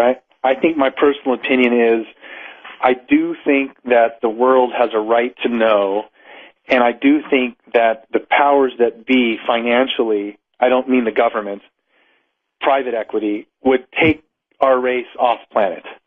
I know X Prize, Bronson, Bigelow, there are many people that are looking into, taking us into space. So I think in a couple hundred years, we're probably going to advance very quickly in that realm. But really, who knows? And this really will go back to the topic of this lost cycle of time, in that there seems to be, again, which we're going to get into, a reason why we go into the dark ages, forget everything, and then go into this golden age and have this enlightenment. But it's very possible that, there's another factor outside of just the cycle, which is catastrophic events. In the last time we were in the golden age, I calculate that there was also a cataclysmic event, meaning we're super advanced technologically and spiritually, and here comes a huge asteroid or something that, wipes us all out and really makes us lose touch with this lost information. That could happen again. Well, Jason, maybe it's sort of a cosmic race. In other words, this planet comes by however many years it is. And it's a race to see if we have become technologically advanced enough to do something about it and get humans elsewhere to continue the human race, as it were. And maybe we just haven't quite made, one race just yet. But we're advancing very quickly now. We're going very quickly now, so you never know. We might make it this time. Well, ever since, some of these, like presidents, like Reagan, giving his speech in front of the UN, Yes. about, isn't there already an extraterrestrial presence? I think it's really interesting that, within our lifetime, hopefully some of this knowledge will become more prevalent, and there does seem to be some type of desensitizing. And I almost think, Art, that, it seems like Earth is the one on quarantine. If we look at, the idea of like a galactic federation, Star Wars, Star Trek, some conglomerate races collaborating, if they were to look at us and see us blowing each other up, expelling natural resources, why would they want to give us more technology when we're so unstable? It seems almost like we're being nudged to make these decisions for ourselves so that we can be welcomed to this galactic table, if you will. Maybe that's it. When we finally win the race, then we're welcomed at the table. Asteroid belt be what's left of Planet X. What do you think? Yeah, I mean, we're essentially talking about a collision between one of the moons of Nibiru and our primitive Earth, and the intermingling of the waters from, Nibiru and its moon, as well as with Earth. And that's probably where we initially had life being seeded on our planet. The evolutionary process on Nibiru could have been taking place a lot longer. So it's very possible that the asteroid belt might actually contain other fragments of life that show a connection between Nibiru and Earth. Well, I think John was hoping that Planet X is no longer with us, that it is, that all that's left of it now is the asteroid belt.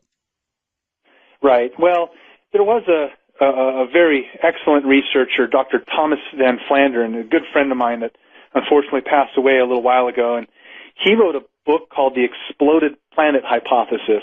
And, essentially when we look at all of the other planets in our system, even our moon, we see extensive fragmentation from meteorites and comets and various things.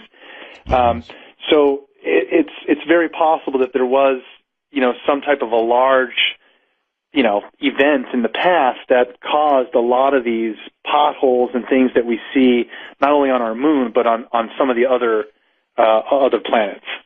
Okay. You have mentioned here something about a discovery that was made, something 2,000 years old, some kind of mechanism found in 1901 by divers. What was that? Yes, that's an excellent piece of technology that was found in, around 1901 off the coast of Antikythera, a small island near Greece there. And it's an interesting device because it's probably about 2,000 years old, and it's more complicated than a modern-day Swiss watch. It has somewhere between 35 and 70 different cogs and wheels, all intricately connected. And the Antikythera mechanism was used for two purposes. At least that's what we theorize. One was for as an astronomical device, so that as a person navigating on a ship, they could use this device to tune it to a certain point, to a certain star, as an example, and it would help them navigate the seas. The other purpose of it seemed to be as an astrological device, where it could tell you, like if you were born on a certain day, that the planet Jupiter aligns with Mars, and then they would be able to give you more information about the zodiacal specificity of your birth date. But a pretty interesting piece of technology that's over 2,000 years old, and we really only accredit it to someone like maybe Archimedes, but we really don't know who invented it. Jason, when scientists, archaeologists find something really old that they cannot explain, they have a way of sort of putting that stuff up on the shelf and just ignoring it because it doesn't fit into the paradigm that they've decided is the way things were. Yep. We've seen that in many instances of, one of the greatest examples I like through our history is references of the power of flight.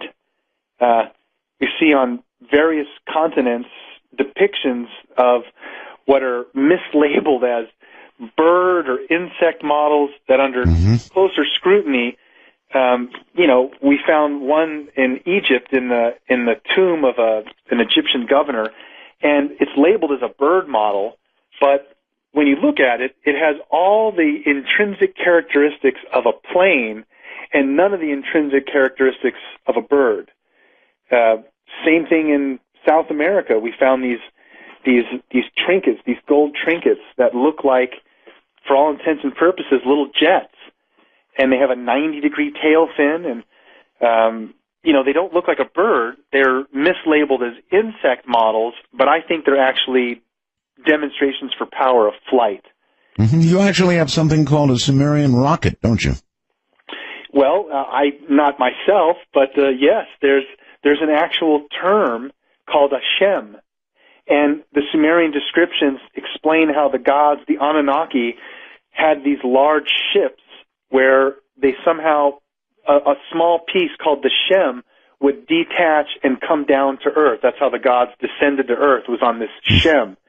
And it looks just like a rocket capsule, just like what we would do today in a return capsule coming back to Earth, a little triangular-shaped tip. And it wasn't just the Sumerians. Now, if it was just them, it'd be like, well, that's coincidental. But various other cultures, even in India, the Buddha would be ascending or descending in something called a stupa, which, again, looks like this triangular-shaped kind of a pod. It's a really interesting paradox there, Art, that a lot of the mislabeled pieces of evidence have either been put on a shelf and called something inappropriate, where it's not, it's an insect instead of a plane, or they're just not able to classify what it is. Jason, if what you say is true, if these cycles come back again and again and again, wouldn't you think that we better get our space program going again quickly? I do, but for various reasons. I think the threat of us having to leave the planet because of some catastrophe is less likely. I think the idea that, as we were mentioning before the break, there's a galactic community. I think I'd be much more interested in being able to interact with beings that are not from Earth. Let me give you an example. I love my pets, and they rely on me for everything. I feed them, I give them, their house, and I give them love. Sure. And they must look at me in such awe. I'm this being that gives them everything, and playing with laptops, and I Skype them, and they're like, how does he talk to me through this thing, right? but they don't Have any of them yet constructed any tall, pale Jasons? No, I need to look in the birdcage a little closer, but no, not that I'm aware of. Okay. But what's interesting, Art, is that this connection that I have with my animals, imagine how they must look at me in awe and reverence. They love me. Oh, yes. We as humans supposedly had some connection with something higher than us, where we identified that, wow, we understand our place. There are beings greater than us and expressed to us in ways greater than we can understand. And somehow we lost that. The ancients had it, and now we don't. And I long for that, Art. I think that might be part of our desensitizing is, there's good and bad. And I personally believe that we would like to reunite with these ancient gods. All these ancient cultures were told by their gods, we are coming back. And that's Jason, the question. do you think that with regard to your pets, that was something you said up there, your pets love you, as you mentioned. Mm-hmm. Do you think they love you enough that if you died and you were no longer feeding them, they wouldn't eat you? They wouldn't eat me. Yeah, well, in other words, the love that they felt for you would keep them from doing that. I think so. I mean, I wouldn't eat them. I jokingly call my birds, sometimes they smell like little chicken McNuggets, but I'd never eat them, I love them. And we see this in interesting relationships with animals here on Earth where a goat and a mountain lion are friends, or a bear and a dog. That's or, true. People who have had, like, actual lions as pets, then release them into the wild, come back 4 years later, and the lion runs out of the crowd and tackles the owner, remembering the bond, yeah. No, all of that is true. Nevertheless, I think that if they were starving, Jason, they'd chow down. Well, I love them that much, Art, that if I'm dead and they need to feast on me, then hey, no problem, right? Okay. I guess that's how it is. Well, all of this is really fascinating, and there are so many people that believe this, Jason. And they believe it to the degree that they think it's about to happen again, that the cycle is about to commence. Well, let's get back on this topic of the cycle, because it's a really close thing to me that it's very esoteric to convey, but I think is immensely important for your audience to grasp, especially people who are interested in the idea of a Nibiru and a Planet X. A couple of breaks ago, we started to talk about that there's 3 cycles of Earth. Astronomical cycles. The first 2 we're aware of, and the third is a kicker. So the first one is we're spinning on our axis. This simple astronomical cycle of us spinning on our axis causes day and night. Now, we don't think about it, but when it gets dark, you lose consciousness and go to sleep because of an astronomical cycle, meaning that spin of day and night changing affects us. Cycle number 2 is we're going around the sun. And as we go around the sun, seasons change, winter, spring, summer, fall, animals migrate. There's a lot of things that happen simply because of us going around the sun. Well, there's a third cycle. All the ancients say that there's also another larger cycle, and we track it currently by calling it the precession of the equinox. And this cycle lasts 24,000 years. Lot larger. Yeah. But all the ancient cultures, like the Mayans, had these intricate calendars that were tracking this large cycle of time. And they very, very clearly said that just like the first 2, this third cycle has an effect on humanity. And I think that cause, or the effect, is we actually go into the dark ages and forget everything, and then go into the golden age and have this closeness with God. Now, what is causing this third cycle is the new science that I've been really latched onto and studying the last few years. There's an organization, is a business partner of mine, a gentleman named Walter Cruttenden, and he does a conference every year called CPAC.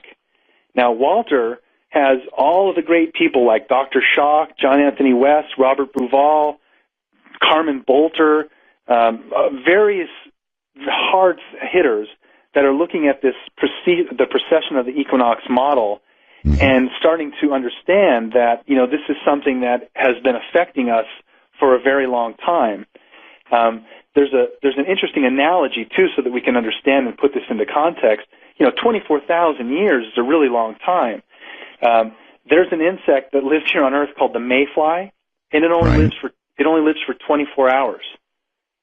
So if it's born on a cloudy day, another mayfly might come up to it and go, I heard these rumors of like sunshine and wind, but I've never seen it.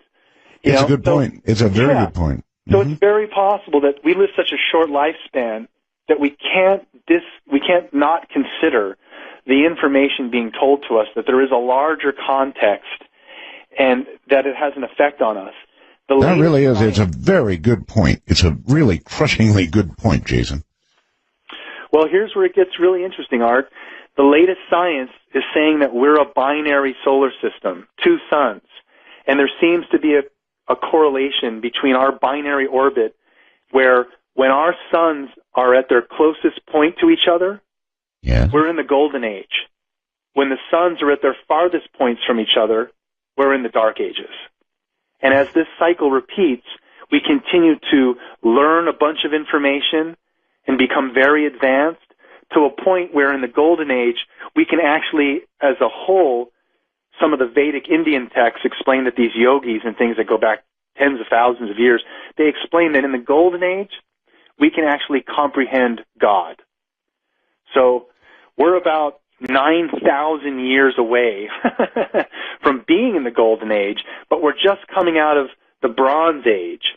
And this cycle, even Plato tracked it. He called it the Great Year. It's a very interesting way to start to look at our history and understanding that there might be a cyclical pattern to our evolution. Where does God fit into this, Jason? Well, God is, that's a little bit higher level topic than, I would have any data. But I think... I know, but I just couldn't resist. I'm sorry. Yeah, that's fine. You mentioned God, and we're talking about these giant cycles, and I'm just wondering where God would fit in. I don't necessarily expect an answer, but... Well, I have an answer for you, but I think my answer is, again, relying on our current sciences available, as well as a little, slice of faith. I think that the gods and things that are referenced in our current Bible and various texts, most other cultures don't just speak of a god, they speak of gods. Even the Hebrew Bible, gods. So I think what we're looking at is all these ancient cultures that we revere now, Egyptians, Mayans, Toltecs, Mesopotamia, they're all speaking of a time when they got to interact with what they considered to be godlike beings. We don't have any of that now, and so we only look at a level higher than what these beings probably were, to the actual one God. There is a wonderful Sumerian tale that explains the Anunnaki's view of God. And the Anunnaki themselves explain to the Sumerians, we believe in a one God, and we call it the Father of all creation. And I kind of like that. It's a nice phrase. I kind of like it, too. Well, we do have the Greys, maybe. What is your view, by the way, on that? Are we being currently visited, in your view? Yes, I strongly believe that. And when we look at the historical evidence of Greys even being depicted with Sumerians, there's depictions of these beings that they called Ijiji that assisted the Anunnaki in medical experiments and flying their craft. And they pretty much look like a gray alien. If we were created in their image and after their likeness, talking about the Sumerians and the Anunnaki, if the Anunnaki did have some genetic intervention with us and made us in their image and after their likeness, it's very possible they could have taken another Zeta Reticulan or some other type of race and cloned them or done some type of genetic offshoot, because throughout time we have these references of the Watchers or something that is overseeing us. Yeah. Yes. Mm-hmm. Fascinating. So you do believe they're here?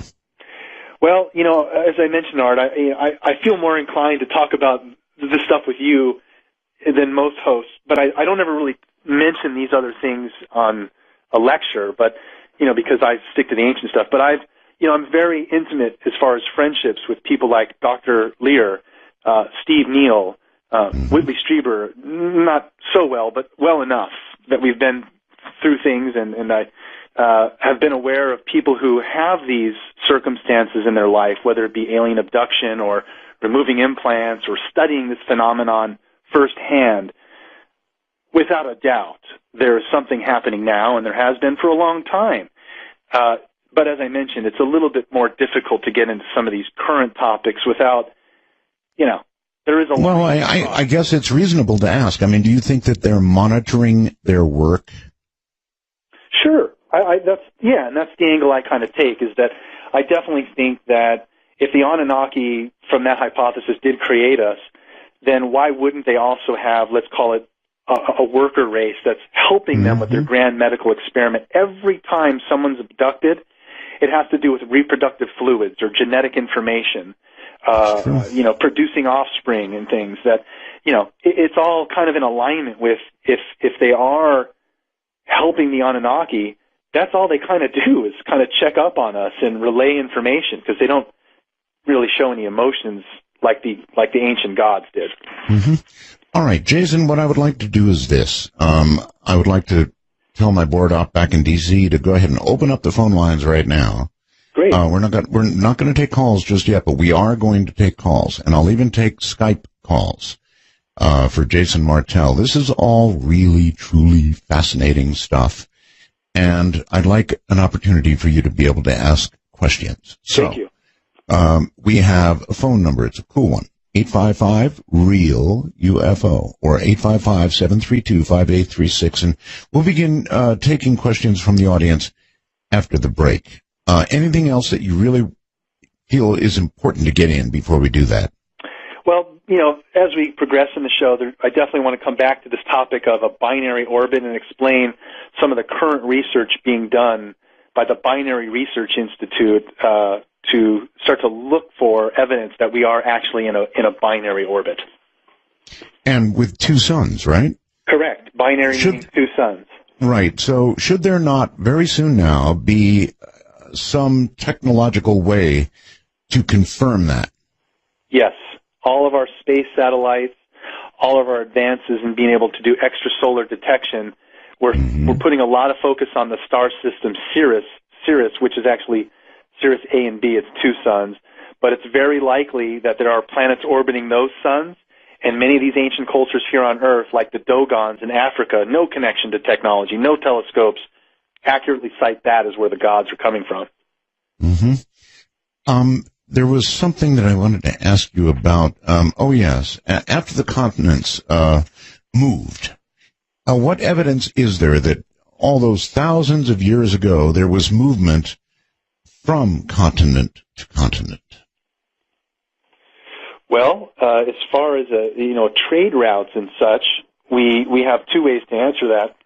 First, we have ancient maps that some of these go back into the 1400s all the way up into the 1800s, where there's again no conveyance of craft like a glider or a hot air balloon, and we have accurate topography of the North and South Pole, which means the landmass is accurately defined underneath a mile-thick ice. No ground-penetrating radar, no flight craft, but somehow we have these ancient maps that show our land continents correctly underneath a mile thick of ice.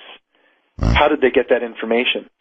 And then there's the idea that, these continents have, at some point, were connected because we see animals and species that have been on one continent and moved to another, as well as trade routes and things that over the thousands of years, we didn't think there was any transoceanic contact between these cultures, yet all the evidence is pointing to the fact that, yes, they were all somehow in a large global trade that we weren't aware of until now.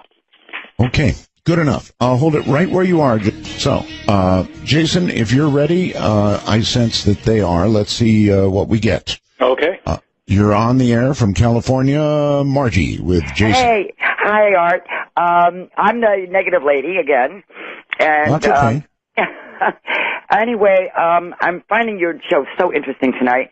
I was wondering, I read like the Torah or the 5 books of Moses, and a lot of things in that talk of the Nephilim, and that the Anakites are part of the Nephilim, and they ate, supposedly, as it says, and all the people they saw were of great size, and we look like grasshoppers to ourselves, and so we must have looked to them.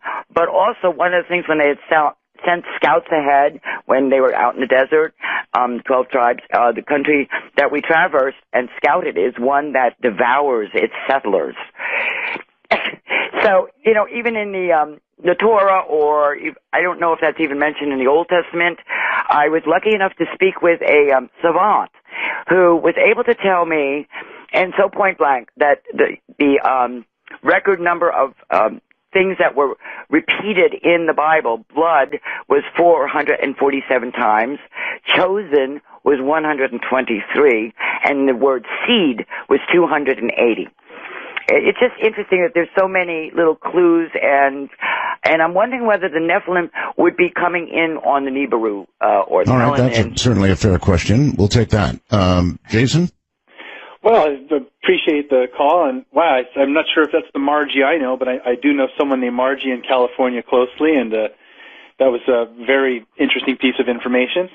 Is the Marjorie you know normally negative? No.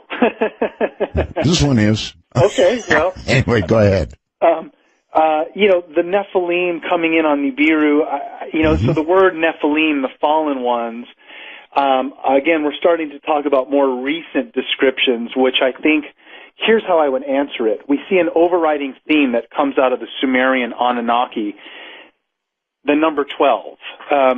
Nibiru is the 12th planet, Anunnaki coming from the 12th planet in our solar system. Well, if we think about, there's the 12 Greek Olympians, the 12 tribes of Jesus, the 12 tribes of Israel, the 12 disciples of Jesus, 12 hours in a day, 12 months in a year, 12 inches in a foot.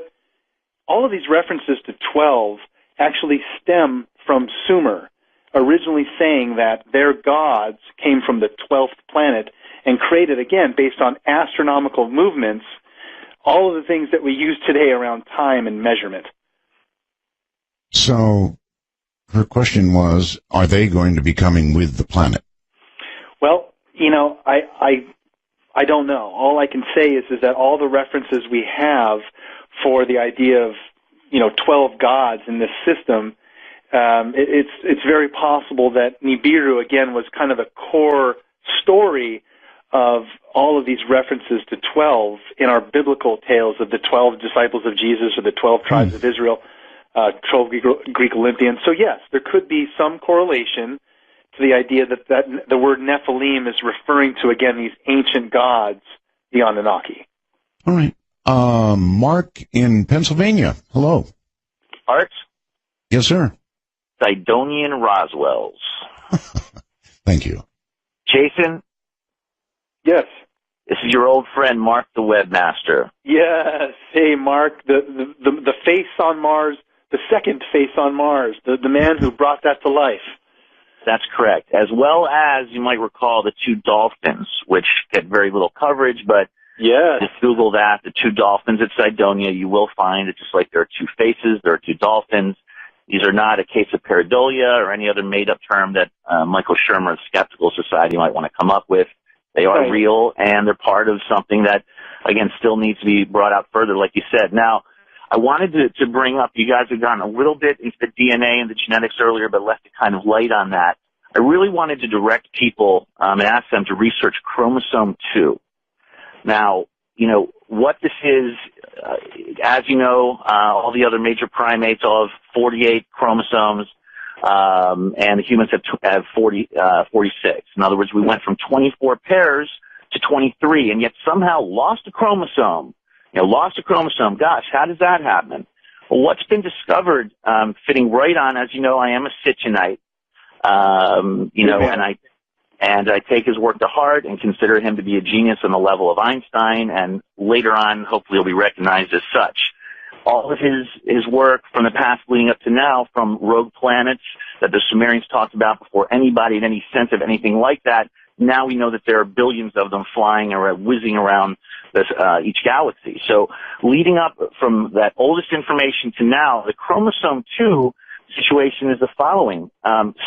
Somehow, even though there's never been another mammalian fusion of two chromosomes where it was based at the telomeres, somehow someone flipped over the third primate chromosome, fused it to the second primate chromosome, and that's why humans only have 23, not 24. And at the same time, a huge amount of DNA and genetic information seems to have appeared together at that same time. Scientists will say, oh, well, maybe when that fusion happened, some sort of the DNA from some bug got in there somehow. Okay? All of this fits specifically and precisely in with the work of Zecharia Sitchin and the creation of humans by jump-starting evolution, taking that Homo erectus, something along those lines, and flipping over, fusing the genes together and inserting their own. There is still a little bit of an open question of what was that required for. We can't be absolutely Chromosome certain, 2. Chromosome 2, and if everybody just dives into that further, I think all of our answers ultimately. I one time was riding on the subway through Bethesda, Maryland, and I happened to see a gaggle of about 20 of these guys working from the NIH and the genetics department, and I questioned them about this, and they went stone-faced when I confronted them with it. So, again, there's a lot of questions still out there, but I think all of Sitchin's work will ultimately be recognized as correct, on the large, the overall value of it. And chromosome 2, I think, is where we're all going to be able to find out exactly what went on when humans were created. And, again, this goes back for the lady earlier that was talking about the Torah and what have you. The Sumerian creation tablets are a much more detailed version of the book of Genesis, the first book of the Torah, the first scroll. You can see, like you referenced before, MJ12. I actually don't take that as a joke. I actually personally think that was sort of a little bit of a tongue. Who knows? Yeah. When they set up the control group for the UFO phenomenon, I think they very well, definitely by then, had that sort of access to some of the old information that the Anunnaki pass between Mars and Jupiter every 3,600 years. And again, for the people that were wondering how does that work, when you have a 3,600-year orbit that takes it 10 times out further than Pluto, and before it comes back from below the ecliptic and then comes back from beneath and passes through the asteroid belt, clearing out those spaces like you mentioned, when that planet is out there, it's not receiving really any energy from the sun. So it's likely that Nibiru is an internally heated planet, that the gold that they sought after to create the monoatomic golden sphere around their home planet was something that they could only achieve from another, an Earth-like planet where they could go and mine for the gold, which is why it specifically said it came here. And that's why they then ultimately, after there was the mutiny, Ninhar Sag and her half-brothers Enlil and Enki, dealing with this mutiny, decided to jumpstart evolution, and that's why they created the easily hypnotizable, gold-lusting after slave worker that we appear to have been, and ultimately both a worker/worshiper, which is why we brought the burnt offerings of the Hebrew Bible. That's just bringing cooked food to the Anunnaki beings. Which, by the way, all right, caller, we're kind of short on time, so I'll just leave it at the question of Jason. I hope you'll look further in the chromosome 2, and if you can explore that further, I think that's got a lot of the answers that you might be searching for, and I hope you'll address that either tonight or in future shows. Thanks for your enthusiasm, Mark. Probably have to be future shows, I would imagine. That's something you've got to look into. Very interesting, though. Very, very interesting. Obviously, a lot of people put a lot of stock in this. Ohio brings Jeff. Hi, Jeff. Let's see. Did I? No, I didn't. Jeff, go ahead. Hello, Jeff. Yes, sir. It's a pleasure talking to you. All right. You're not real easy. You don't have a very good connection, so go ahead. Well, I just have one question. We're always exploring, like the moon going up. And I don't know the answer to this. Maybe I do. Do we ever explore behind us? I'm sorry. Again, please. Do we explore behind us, behind the Earth? Like we're standing on the moon, looking at the Earth, the space behind the Earth. Do we explore that? I think I understand what he's saying. The best answer I could probably give for the caller there is, as an example, let's say the dark side of the moon. There are areas within our solar system that are not completely visible to us, even with our telescopes. And so if I understood the caller, hopefully, as an answer, I would say places like the dark side of the moon actually contain a whole slew of theories that come out that there's actually a civilization currently on the moon, on the dark side, that when we landed there, we were told, hey, we don't really want you here. And even some of our astronauts is being quoted, why do you send us here in tricycles when the military is here in a Ferrari? Actually, yes, I heard that very recently, that we were warned off the moon. Yeah, so, who knows? And that's obviously a whole show in itself, exploring that topic, but I do find it fascinating. So do I. David, you're on the air on Skype. Hello. Well, yeah, thank you very much. It sounds really good. Well, as well as to you, Area 51's. Good to hear your voice. I really believe that we are an expanding Earth, and I know that the fellow who came up with that proposition died, but his proposition was not only was the Earth expanding, but the whole universe is expanding. Mm-hmm. Our solar system is, and the time frame between cycles, between a visit of Nibiru, I believe is actually shortening. And I don't believe that we have 9,000 years. We're closer. Why do you think it's shortening? Because of the expansion? Well, you had that notion yourself with the quickening. We seem to see that we're advancing towards another ice age pretty quick. And we just got out of the last one. And that hadn't happened before, so I'm just suspecting. Mm-hmm. Sir, please continue. No, actually, I'd like to have your opinion on it. Okay, so one quick clarification I would like to make is that Nibiru's coming back does not coincide with our ascension into the Golden Age, which will take place around 9,000 years from now. Nibiru returning is probably going to happen around, I think it's 2190 or something like that. It's not very far away as far as Sitchin's calculations. And forgive me if I'm wrong on that exact number, but it's actually not that far off, maybe a few hundred years. But what's going to happen when this planet passes by us next, that would be hard to speculate on. Okay. Louisiana and John. Hi, John. Hi, Art. Hello? Yes, go ahead. Yeah, hi. Recent listener, first-time caller, really enjoy your show. Thank you. And Jason, I really enjoy your show and the History Channel also. Sweet, thank you. Anyway, my question is, you mentioned the global power grid that the pyramids could be part of, and the Mayan, Incan, Egyptian pyramids may have been part of.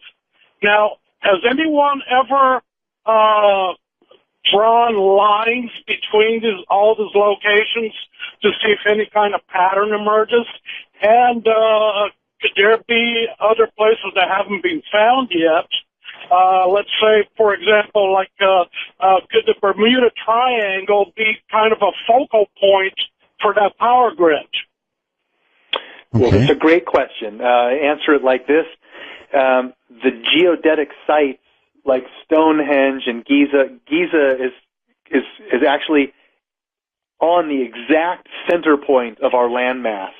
And so many of these other sites, again, are at specific geodetic locations where it is possible that there was some type of an energy or something that they were utilizing, a world energy grid, to tap into this type of power.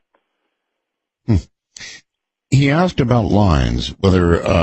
Right. The other thing to at least say there is that there is a term called ley lines, and it seems that, yes, many of these megalithic sites do fall on these ley lines, these energy, signatures that, again, we don't really understand how this functions or if there's enough energy now even to detect it. But the theory is that at some point in our past, these were all charged sites that somehow transferred energy between them. Boy, it really sounds like a lot of what you're saying is falling in line with some of what Richard Hoagland talks about when he talks about he is, well, when he talks about everything, actually, a lot of what you're saying fits. 3.14, I know.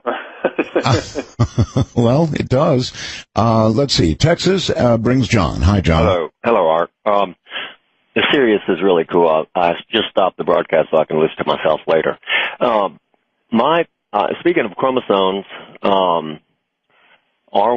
my question is, are we still slaves? I mean, I guess the Anunnaki came here and enslaved us, or one of the brothers apparently enslaved us. Nothing but a bunch of gold diggers.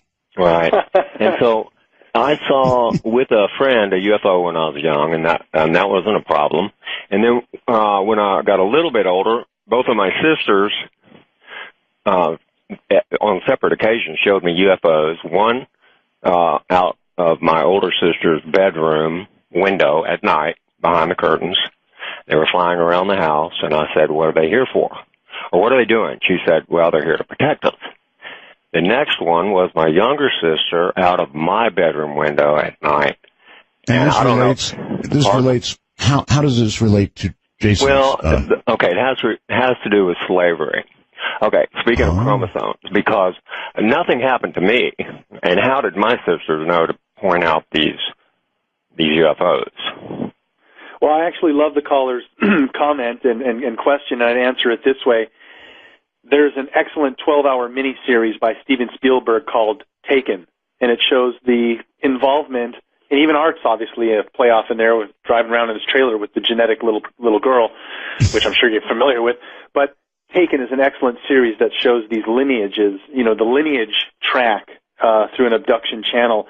And who knows? But, I mean, I think something like Taken is an excellent documentary that sheds light into that type of a question. Because, to be fair, it wasn't a documentary. Okay. It was actually fiction, right? You're right. I shouldn't use... I use the word documentary loosely because they used tangible references like you. Oh, they did. Okay. And a trilateral symbol on the clothing of some of the people, and Wackenhut security. The point is, certain things in our media, and I think Taken, to answer your question, is an interesting topic into why I might be lying in bed and I would get abducted, but not my fiancée. Not that I get abducted, but my point is that sometimes it's very genetically selective. Even outside of our family unit, they might want the child rather than the mother. I don't know why, but it is a very interesting question. Okay. Montana brings Bud. Hi, Bud. Howdy. How you doing tonight? Fine. Well, I was just kind of wondering because, I'm a big fan of Art, and I'm a big fan of Jason, and I'm a big fan of the program Ancient Aliens. But I'm big.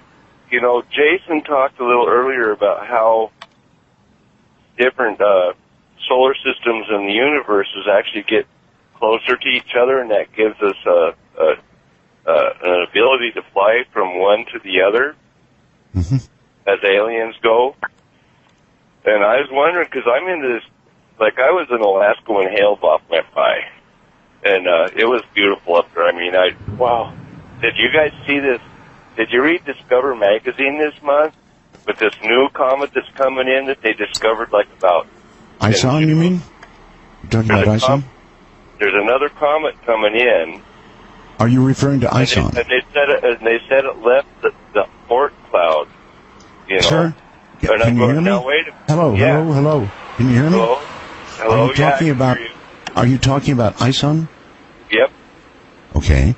And it's going to be here next fall. Now, these comets have a gravitational effect on Earth is when they come by. You're right. So, they also have a static charge that affects our planet's electromagnetics. It's a really great point, sir. These things, have been cited many times where I'm not scared. I don't think anything's going to happen, but I do think it's interesting that now we're starting to pay attention. And because they're kind of like the clock. Yeah, they're like the Did I lose you? No. Please continue. They're like that device that they found in the sea out there that was so precise And our universe and our solar system is just like that. I mean, it's a big clock that just works like that. You know? Yeah. I've always thought that. And when you're on your show, Ancient Aliens and everything, when you're explaining this, I love it. You know, and I just wanted to, you know, just your thoughts on these comets coming in. I don't think anything's going to happen either as far as this comet, because they've already got it projected and they ain't even going to be here till next fall. Actually, ISON will be the closest approach to the sun, I believe, in November. I think that's correct. At the end of November is what I've heard. Now, I know that comets have a pretty significant impact on the sun, and a lot of people believe that comets have a very significant relationship to our sun, and frequently when there's a comet around, you see an awful lot of activity on the sun, and I would like to point out that right now we have lots of activity on the sun. Any comments, Jason? Well, I think it's very interesting that comets in ancient times were always a precursor to some event or change. And, you know, there's also the idea that any large body moving through our solar system, whether it be a planet X or anything, those gravitational forces are at effect, so that there could be debris following any large object.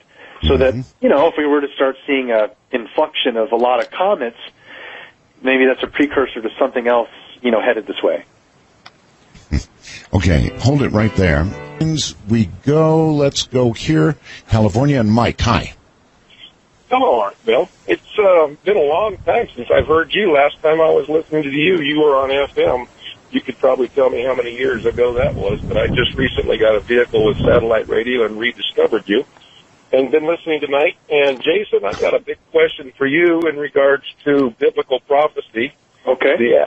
The accuracy of past biblical prophecy leading up to today and the way the world is today, and Revelation and its future biblical prophecy.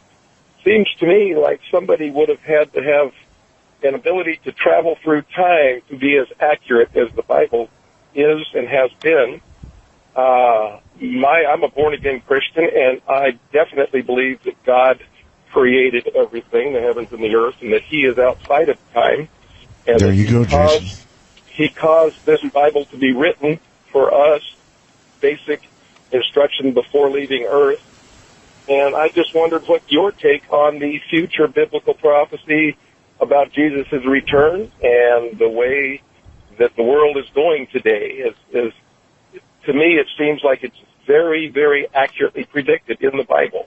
Yeah. And I'll let you answer that, and I'll listen on the air. Thank you. I think that Jason's, I'm going to say something. I think that Jason's take on things is not in opposition to the Bible, but rather he thinks that the Bible documents along with what he believes to be the way things happen. Right, Jason? Thank you, Art. Yes, I very much so, from the beginning of my interest, am trying to uphold the biblical veracity. Very much so. And that's where it started to get very interesting to me when I, find out about these things like the Anunnaki and the Sumerians. So, as far as the Bible being accurate and things coming in the future, I, too, as a young Christian, found things very interesting when I started to get a foothold into the field of ufology and just kind of tangentially noticed that things happening in the Middle East are escalating and have been. And I don't really know what any of that means from the biblical angle because, we're in a state of exponentially, speeding up. You're quickening, but I don't think that's necessarily a bad thing. So the biblical prophecy of the future is very hard to predict. But what I do is give analogies that hopefully shed light into, reality. Let's just say all of a sudden, over Wilshire Boulevard in Beverly Hills, these clouds emerge and this bright light spewing out of the clouds, and all of a sudden, Jesus, a figure that looks like Jesus in white robes, is descending into the middle of the street. What would happen, right? People would freak out. And then our sciences would take over. We'd want to test the atmosphere around Jesus, the gas that he's ascending on. How's it holding him up? His cloth material, what is it made of, right? we would take that approach. We would want to Absolutely. use our sciences to go, I'm blinking twice, what's going on? Right. Nothing like that ever publicly happens or has in our lifetime. Now, all the ancients recorded these amazing events like that, so it's a very hard question to answer what's going to happen in the future. And the mention of time travel is the last piece I'd like to comment on. Philip Corso Jr., his book, and the understanding that we've been taking the Roswell craft back in time over and over and making it easier for us to reverse engineer. It's a whole other topic that we couldn't even cover tonight, but I'm a firm believer in the idea that we must be using some type of time travel. There's never been an alien invasion. There's never been a nuclear weapon detonated. And I don't think there will be if we had the ability to foresee these events and then change the parameters so that they don't come to light. Okay, so you think time travel is a reality and in use constantly? I unfortunately do, but I don't fully comprehend it. Yeah. On Skype, Jim, you're on the air. Hi, Art. Hi. There's a little bit of delay, so my timing's a little bit off. Well, just turn your radio off and not to worry. You got it. Yeah. I have been noticing many discussions over the last 20 years about Sitchins and the Anunnaki, and one of the things that really intrigues me is the possibility. There's a quotation: the Anuna, the gods, whom An conceived in the sky.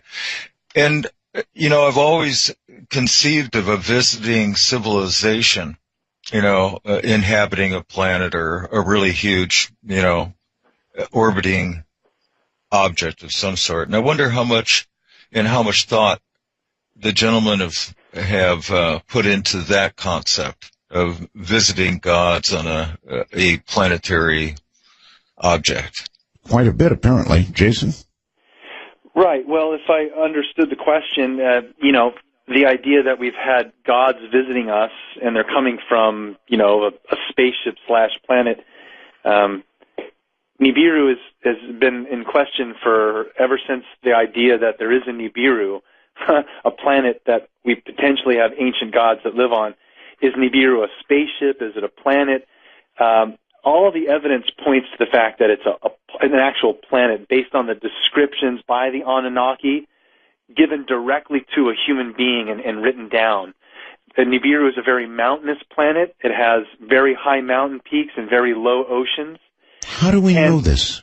Well, we don't. We only have the descriptions of what the Anunnaki told the Sumerian scribe with a priest present, and they wrote it down as sacred information. Okay. So Nibiru is a mountainous planet, low water levels, and has a certain type of a glow to it. And the Anunnaki themselves are said to have had a glow. That's why we see a halo around these angels and beings from the heavens, is because they literally glowed to a certain degree. It's kind of like you are what you eat, and coming from a glowing planet, they maintain that phosphorescence naturally. All right, let's go to North Carolina, and Benjamin, you're on the air with Jason Martell. Hi, I just have a question about the Egyptian pyramids. I've heard you talk about the pyramids on a couple different shows, and then also today. Is it possible that the Egyptians had such a large, strong army that this army built those pyramids for their pharaoh? Or is it well, that certainly would be the story. If you ask an Egyptian antiquities person, they would absolutely tell you that, yes, that is how it occurred. A lot of slave labor, the army, yes, like that. But if you talk to engineers and you talk to scientists, they will talk about the impossibility of, and frankly, in modern times, they've tried to duplicate the pyramids with no luck at all. They'd have to move like a stone every 2 minutes or something, 24 hours a day, not even counting the 7,000 tons of several, trilithiton blocks that are put into place. Right. Does that help you? I guess. I've been kind of curious to know how the Egyptian pyramids were put there also. Yeah, so are we. Thank you very much. Your best guess Jason, about how the pyramids got there? My best guess is that there was a lost culture here that could have been human or a hybrid. It's a reference to those beings I mentioned earlier that we see at Bata Valley in Indonesia, or the Moai heads in Rapa Nui, or the beings depicted at Göbekli Tepe. Right. These slender beings with the arms folded at the waist. It seems to be that there is a lost race or civilization that they were the ones that were doing all the vitrification of stone and building all these monuments accurately and perfectly.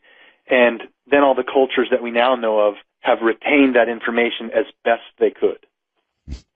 All right, to Canada, way up north, and Doug. Hi, Doug. Hello, Doug. Hey, how you doing tonight? Okay.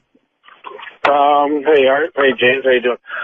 The question I had was, how come mostly, I'm not sure, but Caucasians all have 2 chromosomes less than the Aboriginals over in Australia? Boy, I'd unfortunately have to bow out on that question, and would just be giving you, information that I couldn't exactly relate to that exact question. So, okay, because that was my question. I just want to know because I was reading on the internet that the Aboriginals have 2 more chromosomes than the Caucasians. Gee, I wasn't aware of that. That's worth pursuing in terms of just knowledge. I'd like to know myself.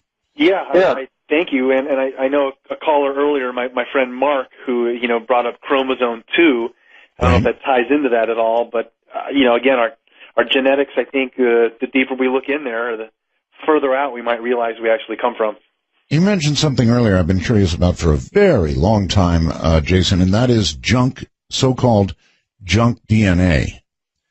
Right. I doubt that it's junk. I mean, whether it was God that laid it all out, or an alien, or whoever.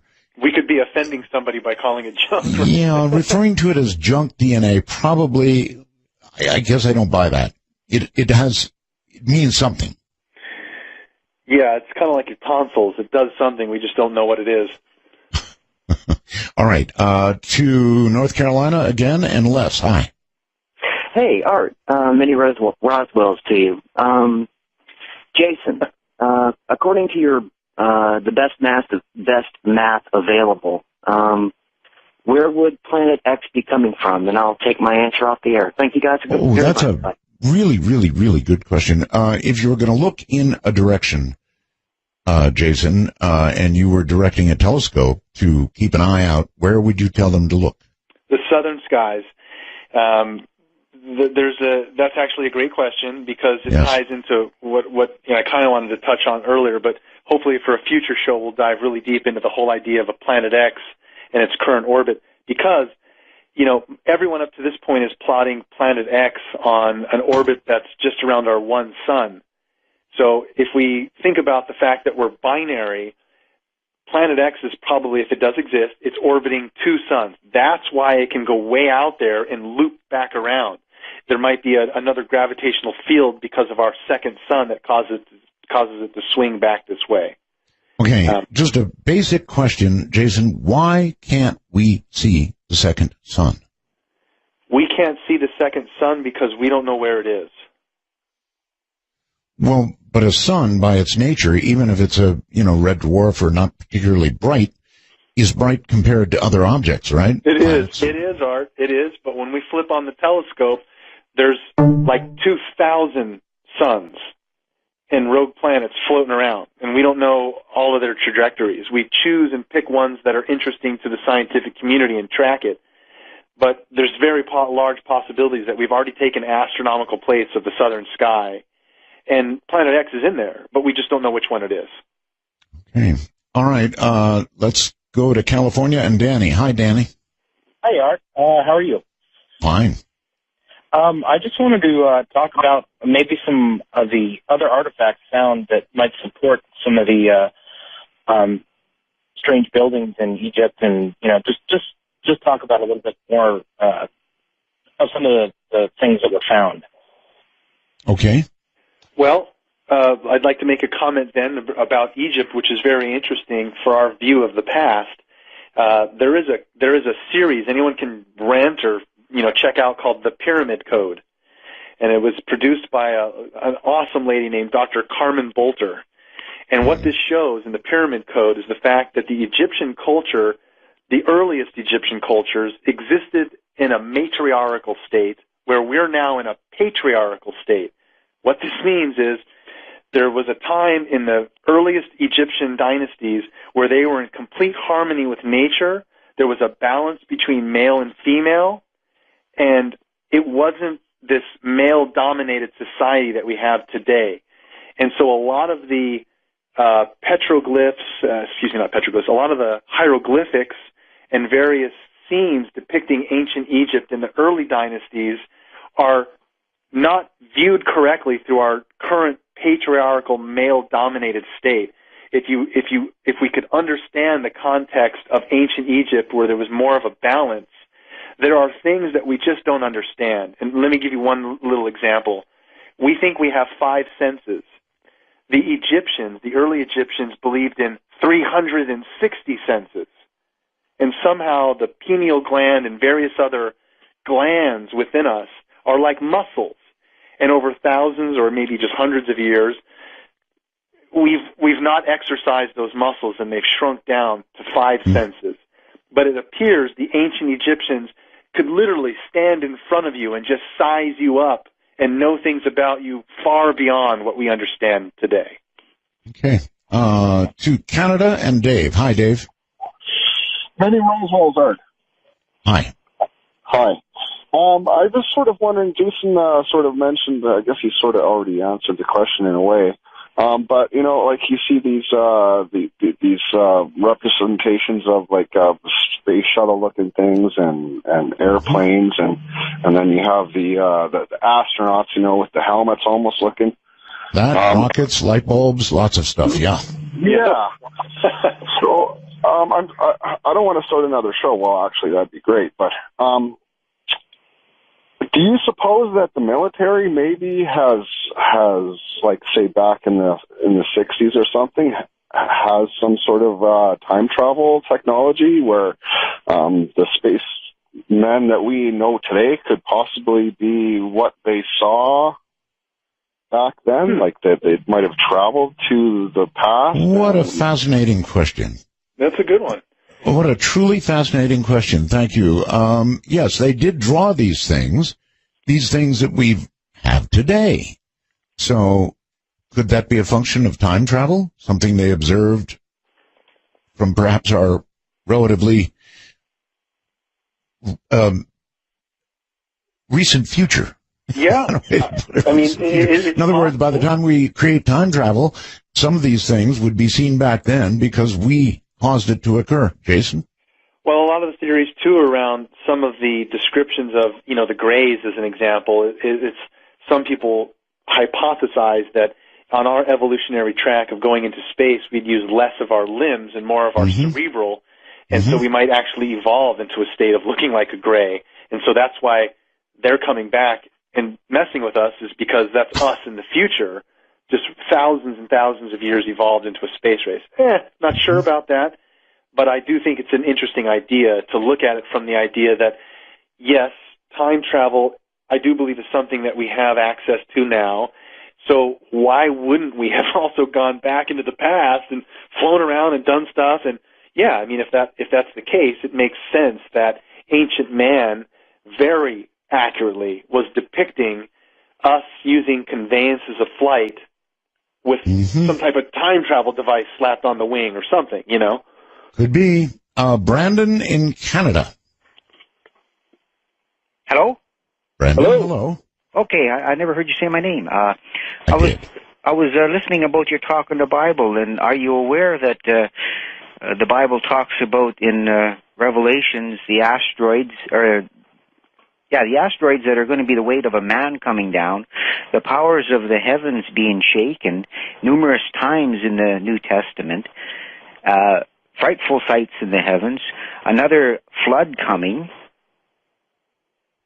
Well, that would be the return of X. Yeah, that's what I'm saying. The Bible is full of, throughout it, that I've read, references to everything that you're talking about tonight.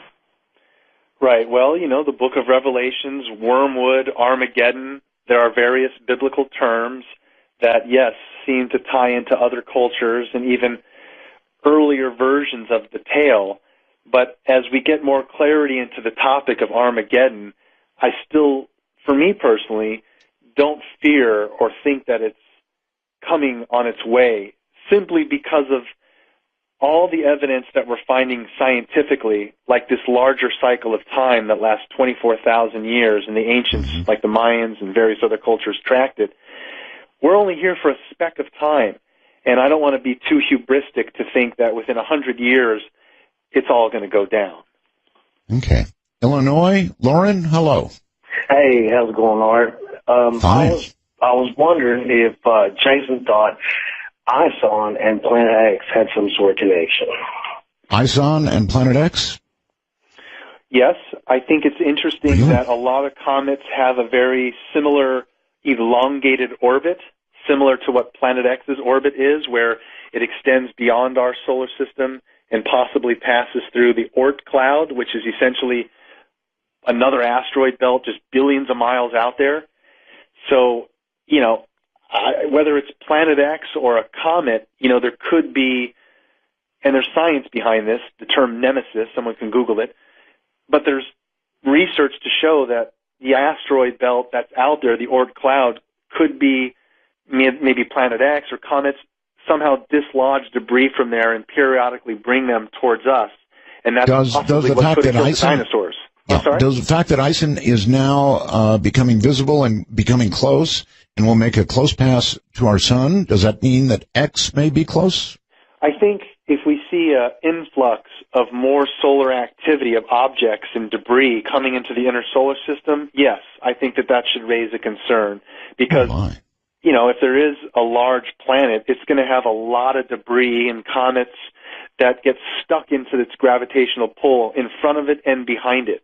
And so my gut tells me that if we were to start to see more things being reported, then that might raise an eye for concern, or it could be that our near-Earth asteroid program is actually kicked into high gear and they're actually doing something now. Well, maybe, but we get an awful lot of reports, Jason, of that go about like this. Yesterday, astronomers tell us Earth had a very close encounter. Right. I know. And I hate that. I mean, yesterday, not good. So you think a lot of things like ISON. There was another comet, by the way, that blew up recently, a few days ago. And so we are getting quite a bit of this sort of thing, and you actually think it could indicate Planet X is somewhere nearby. Well, again, I don't think Planet X is nearby, from the simple point that our amateur astronomy community would be very astute at seeing something 4 to 8 times the size of Earth, let alone a comet. But I just think that if there was an influx of debris all of a sudden being noted hitting the sun and us, then we should look harder. That might raise an eye for concern. Yeah, yeah, we should look harder. All right, a lot in Canada. Canada and Greg, hi. Yes, Roswell's to you both. Thank you. Jason. Thank you. I got a quick question. I'm curious about the pyramids, and could we not combine the technologies and find out if there's any? I was listening to their show the other day. EMPs, is it possible? Electromagnetic pulse. Yeah, the white noise, the recordings of the white noise in the Egyptian pyramids. Oh, huh. So you're saying, could we start to detect resonance? Has anybody tested that at all? Not that I'm aware of. I'm pretty sure that someone has, but that would probably be more in the realm of, ghosts and paranormal indications like that. So while I find it fascinating, it's not something that I've pursued or would be able to tell you a line of research. It would give information on how their language is and the accent and how it's spoken correctly, right? No? I mean, again, we're talking about trying to detect dead people talking in these ancient sites. Yeah. Then yes, I guess it's possible, and that would be a very interesting piece to throw into the mix. Unfortunately, You know what would be really interesting, Jason? It would be interesting for some of these people who do EVPs to go to some of the kind of sites that we're talking about right now. Exactly. I think that's exactly what the caller is saying, and that is, it's a cool idea. But I'd have to throw out there that for me personally, it falls into the line of evidence like channeling aliens or psychic abilities. Unless I have, with our current science, as a way to test it, I can't do anything with it other than find it fascinating. Hey, Giga Roswell's Art. Thank you. Okay. I want to ask Jason, the two civilizations that I never hear ever visited by aliens are Greece and Rome. It seems always the non-European, non-Caucasian civilizations that got visited by the aliens and needed their help. And not the Greeks and Romans, even though their architecture is massively more advanced than anything the Egyptians or the Aztecs had, and they had things like the arch, which are massively more advanced than the pyramids. Great question. And, actually, there is a lot of influence in the Greco-Roman era, but what we see it through is mainly through art. Even in the Renaissance age, we see various depictions of UFOs and flying shields and things that are put into the artwork.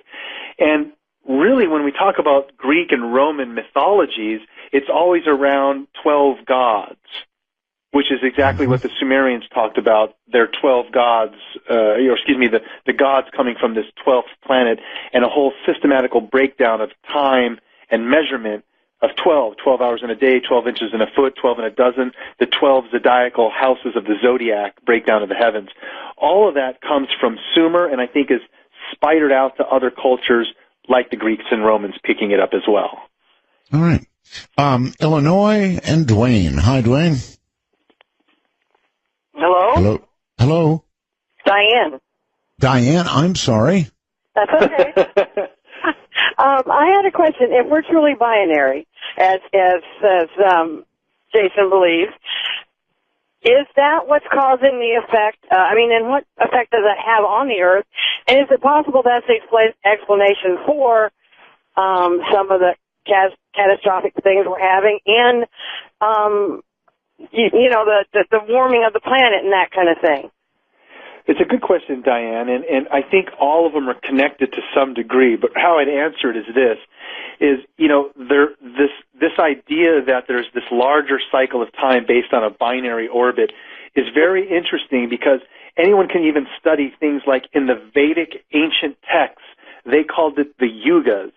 A good friend of mine, Walter Cruttenden, who runs this thing called the Binary Research Institute. It's another thing you can Google, the Binary Research Institute. But there's a good amount of data that shows there could be a very interesting connection between our binary orbit in that when the suns are at their closest, we seem to be here on Earth. Maybe it's because of the energies of the sun or it's something we don't understand. We're very highly evolved. When the suns are at their farthest point, we seem to be in the dark ages. There is a lot of good research to suggest that this is the cause of why we have a rise and fall of civilizations here on Earth is because of this connection with our binary orbit. Okay, like I said, I was just wondering if this is, how they're saying global warming and all this. Could that be explained? Just how the moon affects tides. Could the sun also affect the Earth in other ways? You understand what I'm asking? I think I understand what you're saying, and there's a lot of people out there that look at like spots on various planets and see like an upwelling of energy and think that there's a connection or various planets are heating up. I don't know what that could be other than maybe it's because our suns possibly are they're on their way being closer together, and there's this buildup of energy that's already starting to take place, and it's going to continue to expedite itself over the next few thousand years. All right. Gene in Pennsylvania, you're on the air. Hey, I was just wondering what was your take on star seeds and, their whole ploy to be sent here to help the humanity transition into the new age. Okay, well, I definitely am a believer that there is a hybridization project to some degree, maybe with more than one alien species. I say that with a somewhat degree of confidence in that if you took this to a court of law, the amount of evidence to stack up in that people who have been abducted, creditable people too, claim to, around the world, have encounters aboard a spaceship where the woman clearly